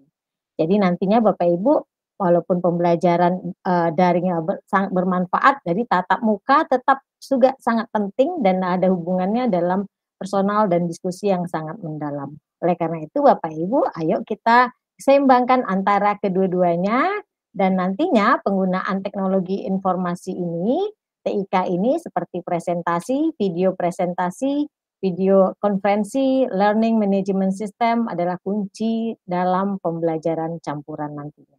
Baik Bapak Ibu, kita akan membahas terkait materi pertama tentang lingkungan belajar dalam pembelajaran. Nah, tujuan belajar kita adalah nantinya Bapak Ibu akan memahami lingkungan belajar dan learning management system untuk pembelajaran. Nantinya Bapak Ibu bisa menjelaskan apa itu lingkungan belajar, belajar secara luring dan daring, blended learning, hybrid learning, LMS, dan contoh LMS dalam pembelajaran. Kita kenalkan dulu dengan lingkungan belajar. Ini sudah ada di modul 6 Bapak Ibu.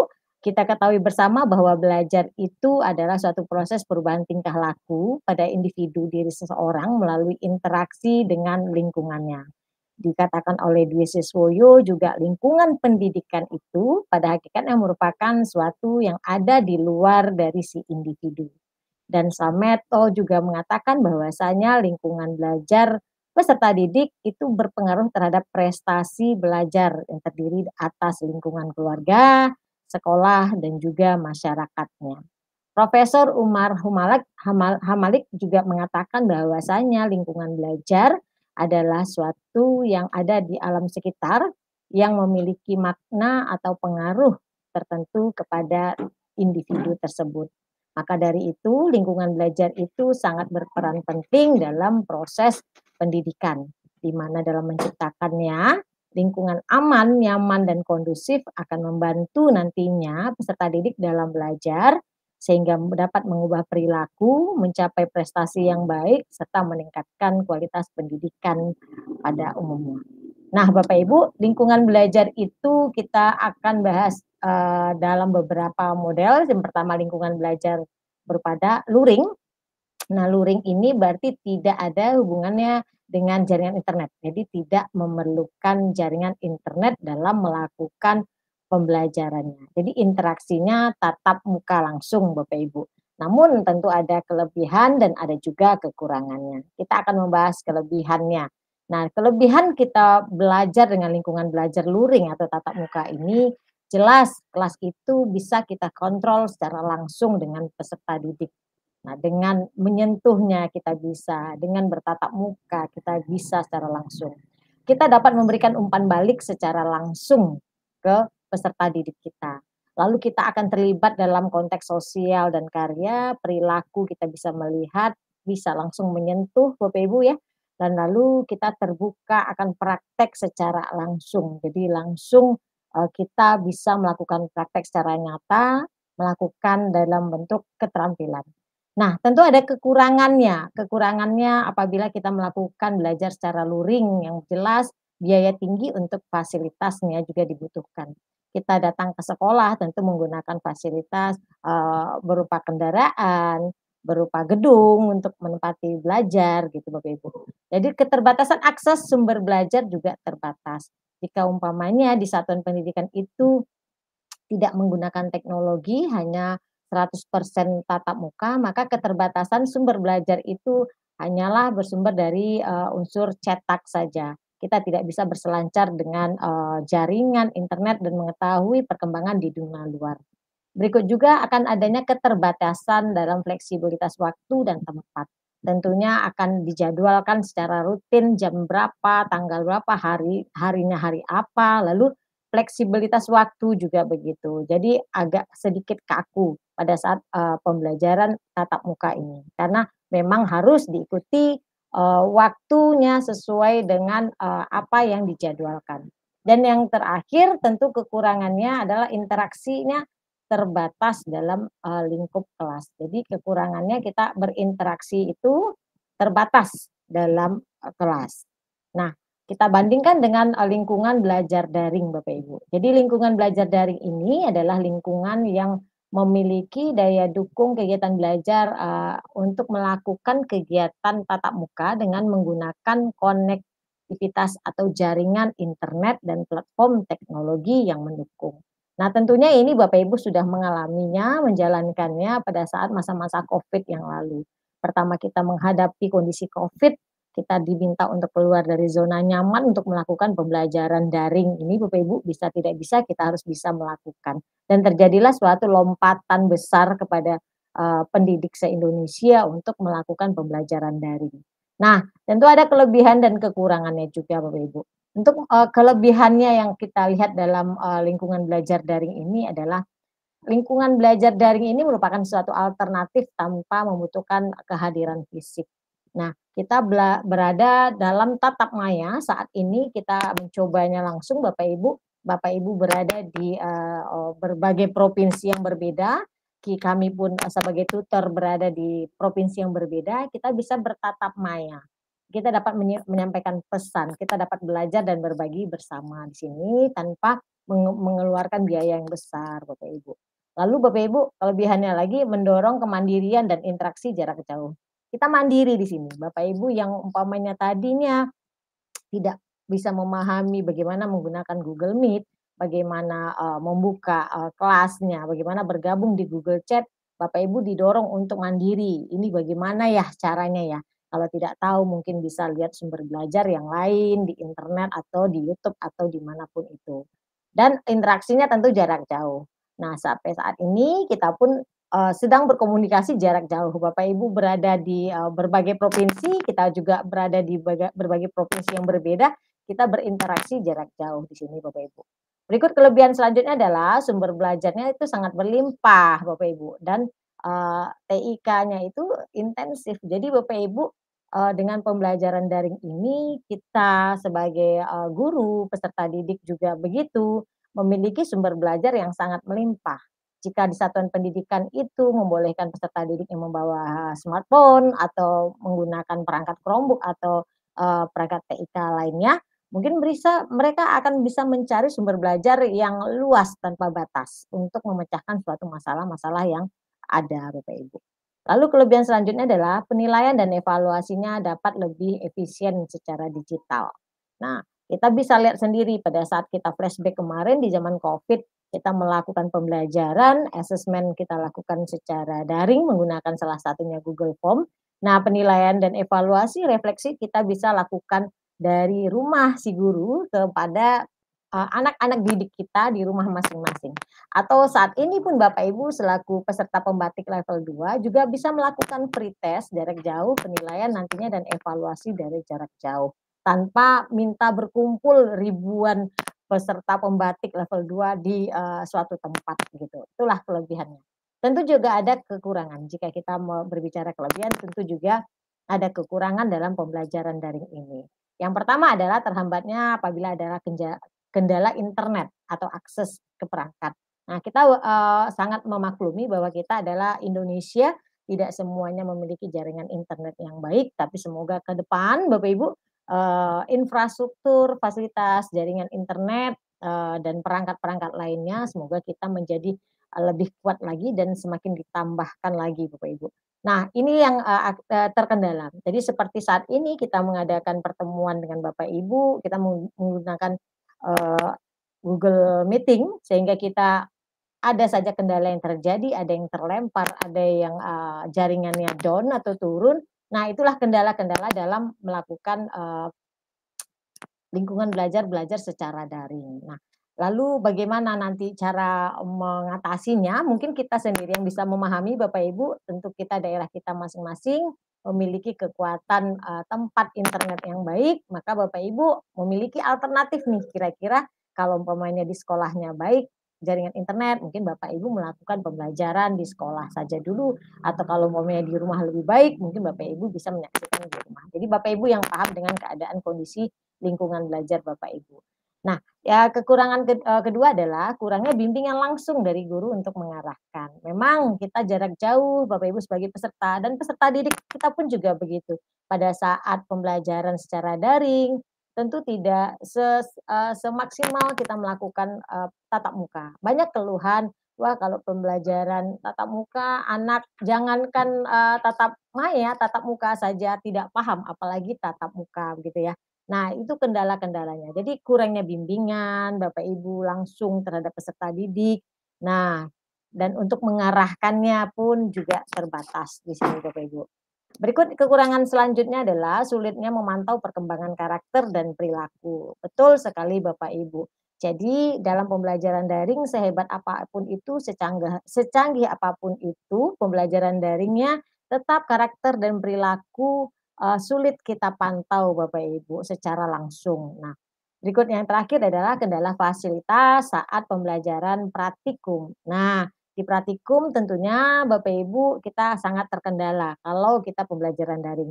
Namun demikian sudah banyak aplikasi-aplikasi seperti tadi dibicarakan sebelumnya, ada aplikasi atau web-web yang untuk bisa melakukan pembelajaran praktikum dengan secara daring Bapak Ibu. Tinggal kita saja lagi yang menggalinya untuk mengetahui sumber-sumber belajar yang sudah disampaikan dari materi sebelumnya.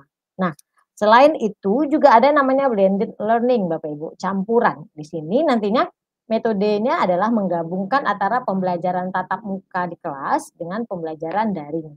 Jadi nanti dia di sini akan ada pembelajaran mandiri secara aktif oleh peserta didik dan mengurangi waktu belajar tatap muka. Jadi ada suatu irisan antara metode blended learning ini, jadi tatap muka bercampur dengan tatap maya Bapak Ibu.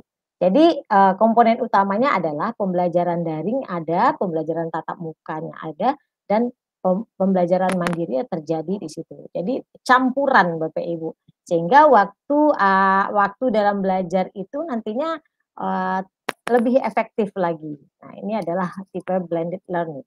Dan yang keempat adalah hybrid learning Bapak Ibu. Nah, di sini adalah nantinya Bapak Ibu menggabungkan pembelajaran daring dengan pengajaran di ruang kelas nyata. Nah, ini beda sekali dengan tadi blended Bapak Ibu. Kalau di hybrid ini nantinya Bapak Ibu, guru menyampaikan materi secara bersamaan dengan dua format. Nah, ini tentu terbayang oleh Bapak Ibu fasilitasnya lagi. Contoh begini, dalam satu sekolah, umpamanya saya adalah seorang guru, saya mengajar di kelas secara tatap muka dengan peserta didik, yang mana peserta didik saya pada saat hari ini hadir sebanyak 20, yang harusnya 30, hadir 20.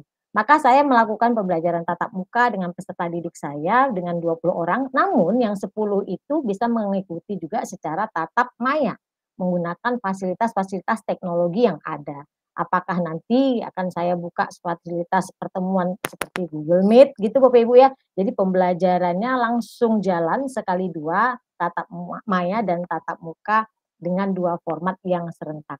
Nah, jadi nantinya daring dan luring itu langsung kumpul. Nah, gitu. Jadi kunci utama dalam hybrid learning Bapak Ibu, dia live event. Jadi pada saat hari ini berlangsung kita langsung tatap muka secara sinkronus, secara bersamaan dengan nantinya tatap maya juga. Jadi langsung Bapak Ibu. Lanjut lagi self-paced learning, mengkombinasikan dengan pembelajaran mandiri, peserta didik dapat menentukan kecepatan belajarnya juga.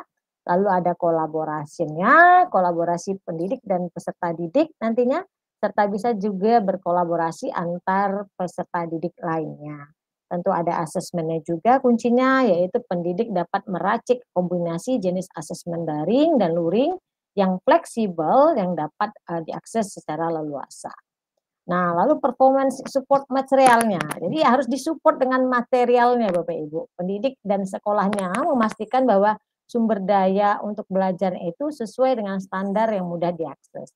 Nah, dulu waktu pertama-tama kita masuk tahap dari COVID ke tatap muka, ada pilihan mau tatap muka langsung semuanya atau hybrid learning, asalkan support materialnya itu lengkap. Jadi di satuan pendidikan itu kalau memang mensupport Bapak Ibu perangkatnya dan segala macamnya, maka bisa dilakukan secara hybrid. Sebagian belajar di kelas, ruang-ruang kelas, dan sebagian ada belajar di ruang rumah masing-masing dengan daring begitu Bapak Ibu. Nah, yang terakhir, mengenal LMS Bapak Ibu. Nah, kita Bapak Ibu Learning Management System. Nah, di sini sebuah platform pembelajaran yang berbasis teknologi sehingga memungkinkan pembelajaran daring yang fleksibel dan mudah diakses oleh peserta didik. Nah, jadi fitur-fitur dalam LMS itu yang jelas adalah user friendly Bapak Ibu.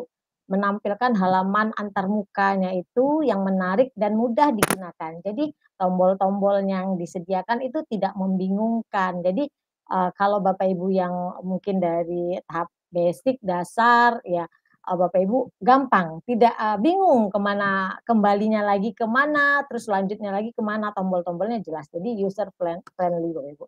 Jadi fitur-fitur yang disediakan pun ada panduannya dan mungkin ada bahan bantuannya seperti pusat bantuan. Jadi Bapak Ibu perlu dalam menggunakan LMS ini perlu dikenali Bapak Ibu, tidak usah takut ya, karena banyak juga yang generasi X gitu ya. Mungkin Bapak Ibu yang mohon izin di sini mungkin berusia 50 tahun ke atas, biasanya sangat takut untuk menggunakan LMS, untuk klik sana, klik sini sangatlah takut. Jadi tidak usah khawatir, silahkan nanti Bapak Ibu gunakanlah fitur-fitur di LMS itu dan dibaca panduannya. Kalau tidak tahu, tanya ke pusat bantuannya. Yang jelas ada namanya pendaftaran daring Bapak Ibu. Kita sebelum menggunakan LMS tentu kita diminta untuk daftar dan masuk secara daring Bapak Ibu. Lalu juga ada kelas daringnya juga. Di kelas daringnya adalah proses pembelajaran, lalu ada kuis, ada tugas juga, ujian daring juga seperti yang Bapak Ibu lakukan saat ini. Juga ada ruang diskusinya seperti ini Bapak Ibu yang kita lakukan saat ini. Dan juga terakhir ada laporannya untuk memantau kemajuan belajar dari peserta didik atau peserta lainnya. Nah, keunggulan dan kelemahannya jelas Bapak Ibu di sini Bapak Ibu menjadi solusi teknologi nanti inovasi dan bermanfaatkan mendukung pembelajaran blended dan hybrid. Jadi keunggulan utamanya adalah kemampuannya dalam menyediakan platform pembelajaran yang terpadu, memungkinkan akses yang mudah terhadap berbagai sumber belajar.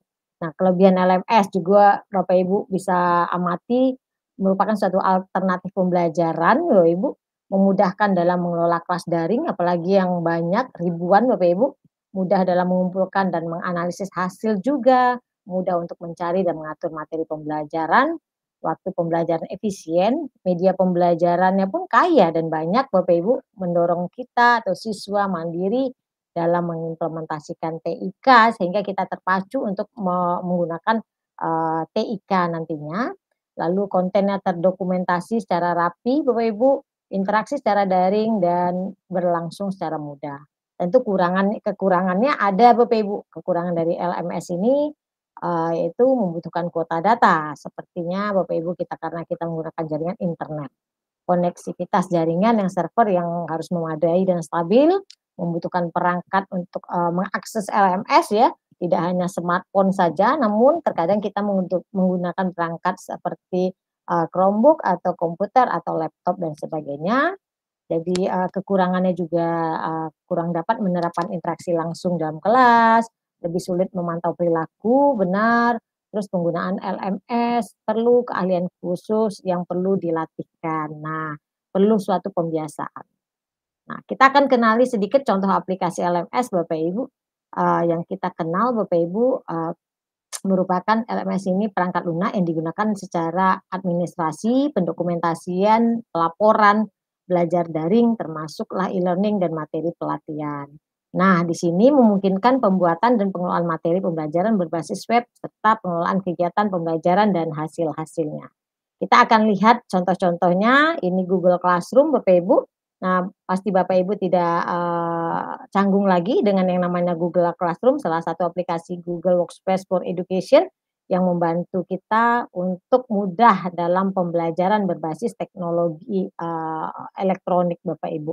Nah, ini bisa kita lakukan secara bersama peserta didik atau bersama rekan-rekan lainnya, Bapak Ibu. Lalu ini contohnya nanti Bapak Ibu bisa lihat modul 6 nih, kecanggihan pemanfaatan Google Classroom dan Google Lens di jenjang SMP, bisa dilihat contohnya di sini dalam bentuk webinar. Lalu ada Microsoft Teams di sini, aplikasi kolaborasi juga yang mendukung lingkungan kerja secara hibrid dan membantu kita mengatur kelas dengan efisien, Bapak Ibu. Bapak Ibu bisa juga lihat nanti di modul 6 ada tutorial cara membuat kelas mata pelajaran di Microsoft Teams nantinya.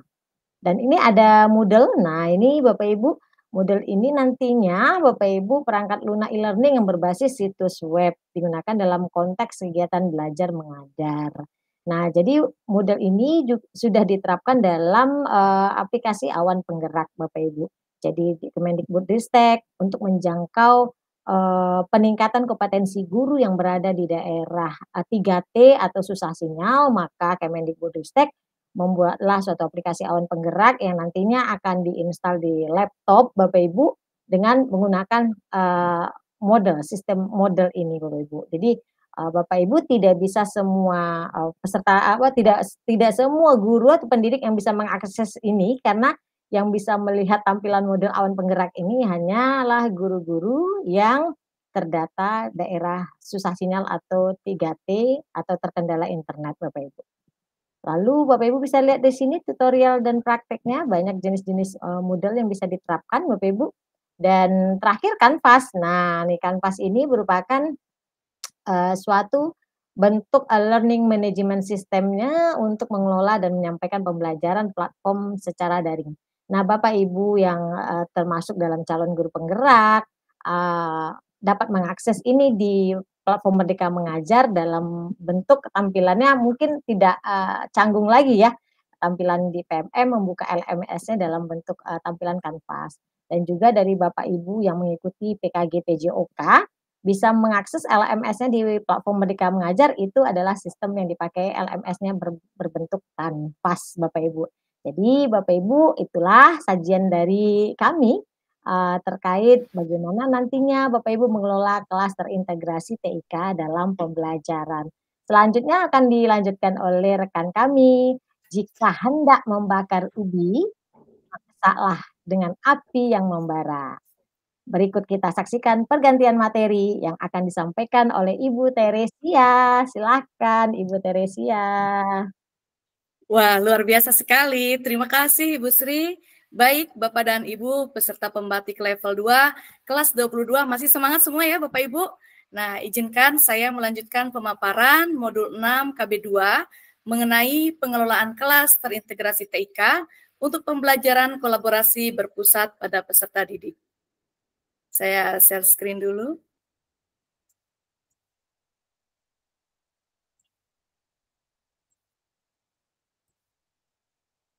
Sebentar ya Bapak Ibu.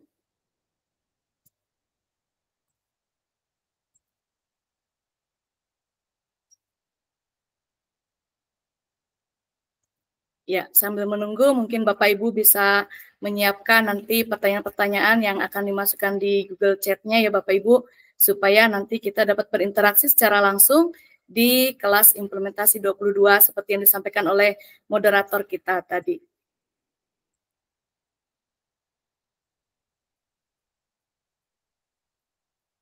Baik. Ya, apakah sudah terlihat tampilannya, Pak Mo? Aman, Bu. Ya, baik. Ya. Baik, Bapak Ibu, jadi pada KB2 ini nanti kita akan fokus terkait dengan bagaimana pengelolaan kelas yang dapat kita lakukan sebagai guru tentunya, tetapi di sini kita ada tambahan bahwa pembelajaran nanti kita itu harus fokusnya kepada integrasi TIK dan juga pembelajaran yang kolaboratif berpusat pada peserta didik. Nah, tentunya di sini kita harus memahami dulu terkait dengan tujuan belajarnya ya Bapak Ibu. Tujuan belajarnya yang pertama menjelaskan pengelolaan kelas terintegrasi TIK untuk pembelajaran kolaboratif berpusat pada peserta didik, dan yang kedua memahami refleksi dan praktik baik dalam pengelolaan kelas terintegrasi TIK untuk pembelajaran kolaboratif berpusat pada peserta didik.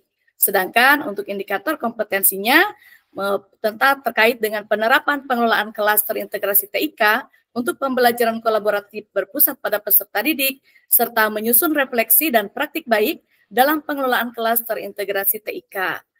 Bapak Ibu, mari kita lihat ilustrasi berikut ini terkait dengan pengelolaan kelas. Jadi pada ilustrasi komik berikut ada seorang ibu guru yaitu Ibu Gendis. Di sini beliau menyampaikan pembelajaran terkait dengan materi gerhana bulan. Nah, pada pembelajaran tersebut Ibu Gendis meminta anak-anak untuk membuka buku mereka halaman 47, kemudian mulai meminta anak-anak untuk membaca secara bergiliran. Kemudian setelah itu Ibu Gendis menyampaikan kembali atau menjelaskan kembali terkait dengan konsep-konsep materinya. Setelah itu Ibu Gendis meminta anak-anak untuk mengerjakan soal. Namun apa yang terjadi setelah anak-anak pulang? Ternyata Ibu Gendis menemukan bahwa nilai anak-anaknya itu tidak mencapai atau tidak sesuai dengan ekspektasinya. Padahal menurut Ibu Gendis bahwa sepertinya tadi mereka sudah paham. Ternyata Ibu Gendis juga melakukan refleksi. Mungkin ada yang salah dari cara saya mengajar. Nah, mari kita bayangkan Bapak Ibu situasi Bu Gendis tadi dengan situasi kita. Di sini ada beberapa pertanyaan pemantik. Bagaimana pendapat Bapak Ibu mengenai pembelajaran yang dilakukan oleh Bu Gendis? Nah, silakan nanti Bapak Ibu dapat berkomentar juga melalui kolom Google Chat-nya ya. Kemudian bagaimana menurut Bapak Ibu terkait solusi untuk permasalahan yang dihadapi oleh Bu Gendis? Dan pernahkah Bapak Ibu mengalami situasi seperti yang dialami oleh Ibu Gendis tadi? Lalu apa yang Bapak Ibu lakukan? Nah, Bapak Ibu ternyata apa yang dilakukan oleh Ibu Gendis dalam pembelajaran bersama dengan anak-anaknya erat sekali kaitannya dengan kerucut pengalaman belajar yang disampaikan oleh Edgar Dale. Dari kerucut pengalaman belajar ini, kita dapat melihat bahwa porsi yang berada paling besar atau paling banyak adalah pada saat kita dapat mengajari yang lain atau melakukan presentasi. Sedangkan ketika tadi Ibu Gendis hanya melakukan ceramah, itu posisinya atau porsinya itu hanya sedikit sekali yang ada di puncak. Sehingga dalam hal ini, Edgar Dale ingin menggambarkan terkait dengan seberapa banyak informasi itu dapat diserap dan diingat oleh seseorang dalam belajar. Ketika kita hanya mungkin mendengarkan ceramah saja, itu tentunya pengalaman belajar kita hanya sedikit atau sempit saja Bapak Ibu. Tetapi berbeda ketika peserta didik mengalami pembelajaran secara langsung, mereka akan lebih mudah mengingat dan menyerap informasi tersebut. Dan tentunya itulah yang diharapkan dalam pembelajaran kurikulum Merdeka saat ini, di mana pembelajaran saat ini diharapkan berpusat pada peserta didik, sehingga akan membantu mereka dalam menemukan pengalaman belajar yang bermakna. Nah, terkait dengan bagaimana referensi contoh-contoh implementasi kerucut pengalaman belajar oleh Edgar Dale, Bapak Ibu silakan dapat mengklik tautan yang juga dapat Bapak Ibu akses pada modul Bapak Ibu. Nah, Bapak Ibu, mari kita ingat kembali terkait dengan pengelolaan kelas. Pengelolaan kelas merupakan segala usaha yang diarahkan untuk mewujudkan suasana pembelajaran yang efektif dan menyenangkan, serta dapat memotivasi peserta didik untuk belajar dengan baik sesuai dengan kemampuan. Selain itu, dalam pengelolaan kelas juga guru dapat melakukan berbagai macam upaya terkait dengan persiapan pembelajaran yang dimulai dari perencanaan, bahan ajar, menentukan sarana-prasarana yang sesuai, kemudian juga melakukan pembelajaran yang efektif dan efisien untuk mencapai tujuan pembelajaran. Nah, terkait dengan yang kita pelajari pada KB2 ini, Bapak Ibu, bagaimana kita mengelola kelas dengan berbasis TIK, ada hal-hal yang perlu kita perhatikan. Yang pertama, bahwa generasi peserta didik yang saat ini kita hadapi di kelas kita, itu merupakan generasi Z dan juga generasi Alpha, di mana mereka itu terbiasa atau sangat familiar dalam menggunakan teknologi di keseharian mereka. Jadi implikasinya apa? Tentunya kita sebagai guru diminta untuk membuat atau melakukan pengelolaan kelas yang terintegrasi TIK. Ya, jadi itu merupakan salah satu pilihan Bapak Ibu. Sehingga kita betul-betul dapat memberikan pengalaman belajar secara langsung kepada siswa. Nah, pengintegrasian TIK ini sendiri ada tujuannya. Yang pertama tentunya adalah mengembangkan keterampilan TIK, kemudian membangun kecakapan berpikir kritis, melatih kerjasama dan memecahkan masalah, dan melatih komunikasi efektif. Nah, tentunya untuk dapat mencapai itu semua, sebagai seorang pendidik, kita harus membutuhkan kreativitas kita, Bapak Ibu. Tetapi poinnya yang perlu kita catat, kita perhatikan di sini adalah bukan seberapa canggih teknologi yang kita gunakan di kelas kita. Namun fokusnya adalah seberapa aktif peserta didik kita nanti akan terlibat dalam pembelajaran. Nah, dalam hal ini, fungsi dari teknologi itu sendiri adalah digunakan sebagai jembatan yang bisa menghubungkan perbedaan antara generasi kita sebagai pendidik dan juga peserta didik.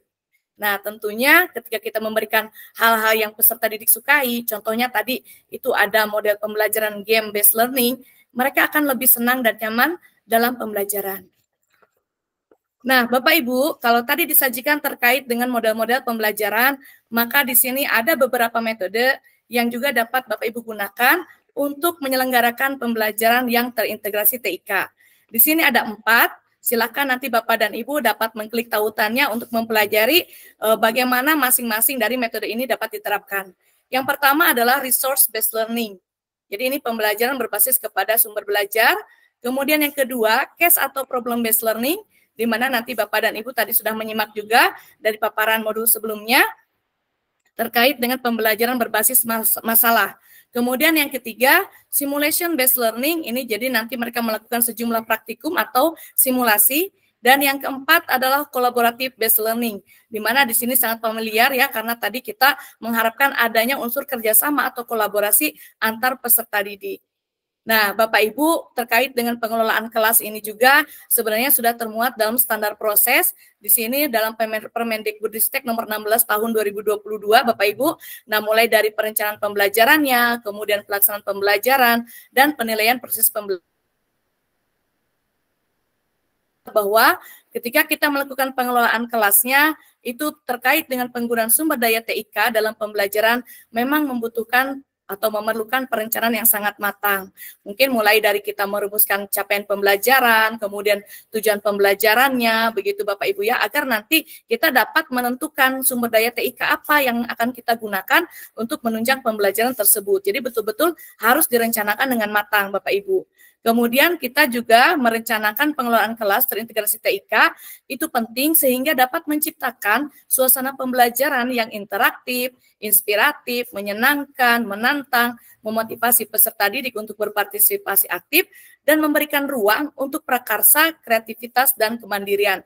Jadi luar biasa, ini bisa kita bayangkan ya Bapak Ibu, ketika kita dapat melakukan pengelolaan kelas berbasis TIK ini, ada sekian banyak tujuan yang akan kita capai di sini tadi. Nah, Bapak Ibu, di sini ada beberapa tips yang bisa kami bantu menerapkan pengelolaan kelas terintegrasi TIK. Yang pertama, pendidik perlu mengembangkan kompetensinya, terutama dalam pengelolaan kelas dan TIK. Jadi kalau tadi disebutkan mungkin ada gap ya, ada perbedaan ketika kita sebagai seorang pendidik, mungkin kita kurang familiar dengan TIK, tetapi bagaimana caranya kita harus mengembangkan kompetensi kita, terutama dalam mungkin kalau kekurangan kita di bidang TIK aja ya, mari kita upgrade lagi begitu Bapak Ibu ya. Nah ini ada banyak cara untuk mengupgrade-nya, salah satunya nanti ada di poin berikutnya Bapak Ibu.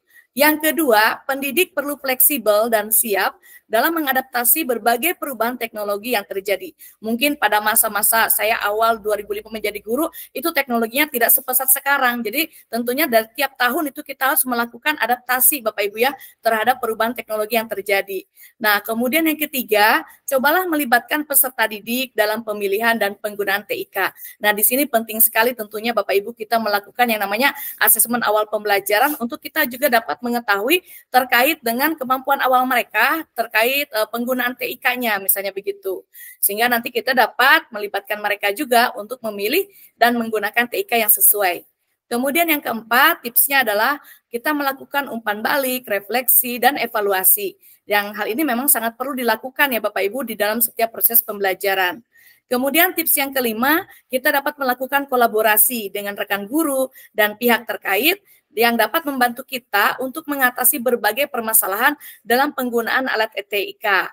Dan yang keenam, tipsnya adalah Bapak Ibu dapat saling berbagi dengan rekan guru dalam komunitas belajar. Nah, ini adalah poin utamanya Bapak Ibu. Jadi kita sekarang kan sudah tergabung dalam komunitas belajar. Nah, komunitas belajar itu dapat menjadi sebuah wadah untuk Bapak Ibu guru dapat belajar bersama ya, belajar, berbagi, berkolaborasi terkait mungkin di antaranya adalah penggunaan alat-alat TIK untuk menunjang pembelajaran begitu. Jadi kita maksimalkan komunitas belajar yang intrasekolah Bapak Ibu ya.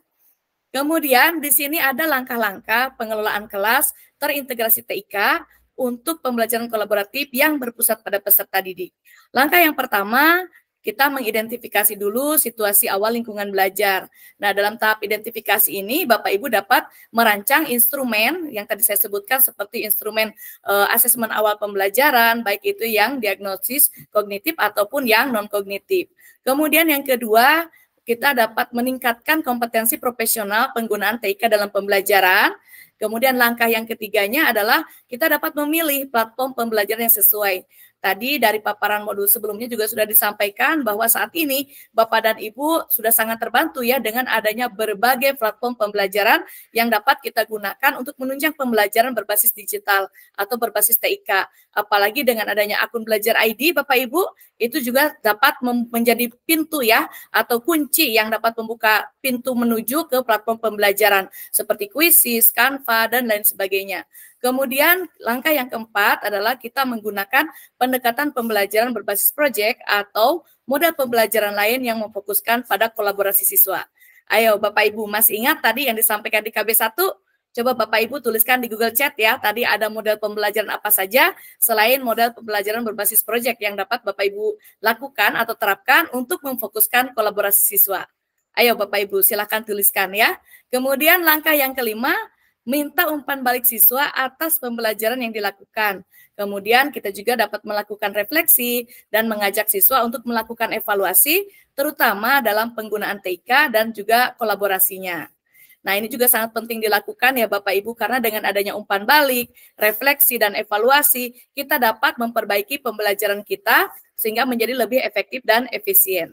Kemudian langkah yang keenam adalah jangan lupa kita berikan motivasi dan apresiasi atas kemajuan siswa kita dalam pembelajaran. Jadi sekecil apapun kita hargai, kita rayakan Bapak Ibu ya dengan cara memberikan motivasi dan apresiasi kepada siswa-siswa kita. Nah, Bapak Ibu, jika tadi kita berbicara terkait dengan pengelolaan kelas berbasis TIK, mungkin yang ada di bayangan kita, ya ini hanya dapat dilakukan oleh guru-guru yang ada di daerah yang memang daerahnya itu memiliki akses terhadap sinyal internet itu yang bagus begitu ya. Nah, tetapi di sini ada salah satu cerita inspiratif dari seorang pendidik yaitu Pak Ervan ya. Beliau juga seorang duta teknologi dan juga beliau itu posisinya mengajarnya itu di daerah yang blank spot yaitu di Lembah Talaga Puncak. Ada yang tahu nih daerah yang mana ini Lembah Talaga Puncak, tetapi beliau itu tetap berusaha nih Bapak Ibu ya, tetap berusaha mengenalkan teknologi kepada siswanya. Nah, saya yakin Bapak dan Ibu juga sudah menyimak videonya. Bagi yang belum, silahkan nanti Bapak Ibu mengklik tautan videonya ya, dan itu Bapak Ibu akan menemukan inspirasi yang luar biasa nih Bapak Ibu terkait dengan bagaimana usaha seorang pendidik untuk mengenalkan teknologi kepada siswanya walaupun beliau berada di daerah blank spot Bapak Ibu.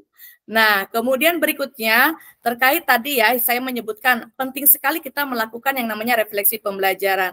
Nah, apakah Bapak Ibu selama proses pembelajaran di kelas sering melakukan refleksi? Nah, mari kita lihat kembali ya. Refleksi pembelajaran itu digunakan untuk meninjau secara rinci proses pembelajaran yang tadi sudah kita lakukan. Dan di sini menurut Harrington, sikap reflektif itu memiliki 3 komponen utama. Yang pertama adalah open-mindedness atau keterbukaan sebagai refleksi mengenai apa yang diketahui. Kemudian yang kedua, responsibility atau tanggung jawab sebagai sikap moral dan komitmen profesional berkaitan dengan dampak pembelajaran, baik itu pada pembelajar, pembelajaran, dan orang lain. Dan yang ketiga adalah wholeheartedness atau kesungguhan dalam bertindak dan melaksanakan tugas. Nah, Bapak Ibu, jika Bapak Ibu masih mengalami kesulitan atau bingung terkait dengan bagaimana melaksanakan refleksi, Bapak Ibu dapat mengakses PMM ya. Di situ sebagai bahan referensi dan caranya nanti Bapak Ibu silakan masuk ke dalam PMM-nya menggunakan akun Belajar ID, kemudian Bapak Ibu bisa pilih menu ide praktik dan Bapak Ibu bisa memilih di situ kategori yaitu refleksi guru. Nah, nanti Bapak Ibu dapat melihat ada banyak sekali refleksi guru yang sudah dilakukan oleh Bapak Ibu guru hebat se-Indonesia. Atau mungkin diantaranya Bapak Ibu juga pernah ya mengirimkan terkait dengan refleksi guru di PMM. Nah, berikutnya, selain refleksi juga ada terkait dengan praktik baik. Kita seringkali berbicara bahwa salah satu manfaat komunitas belajar adalah kita dapat berbagi praktik baik. Sebenarnya apa sih praktik baik itu? Nah, praktik baik itu merupakan pendekatan yang paling efisien dan efektif dalam menyelesaikan suatu tugas.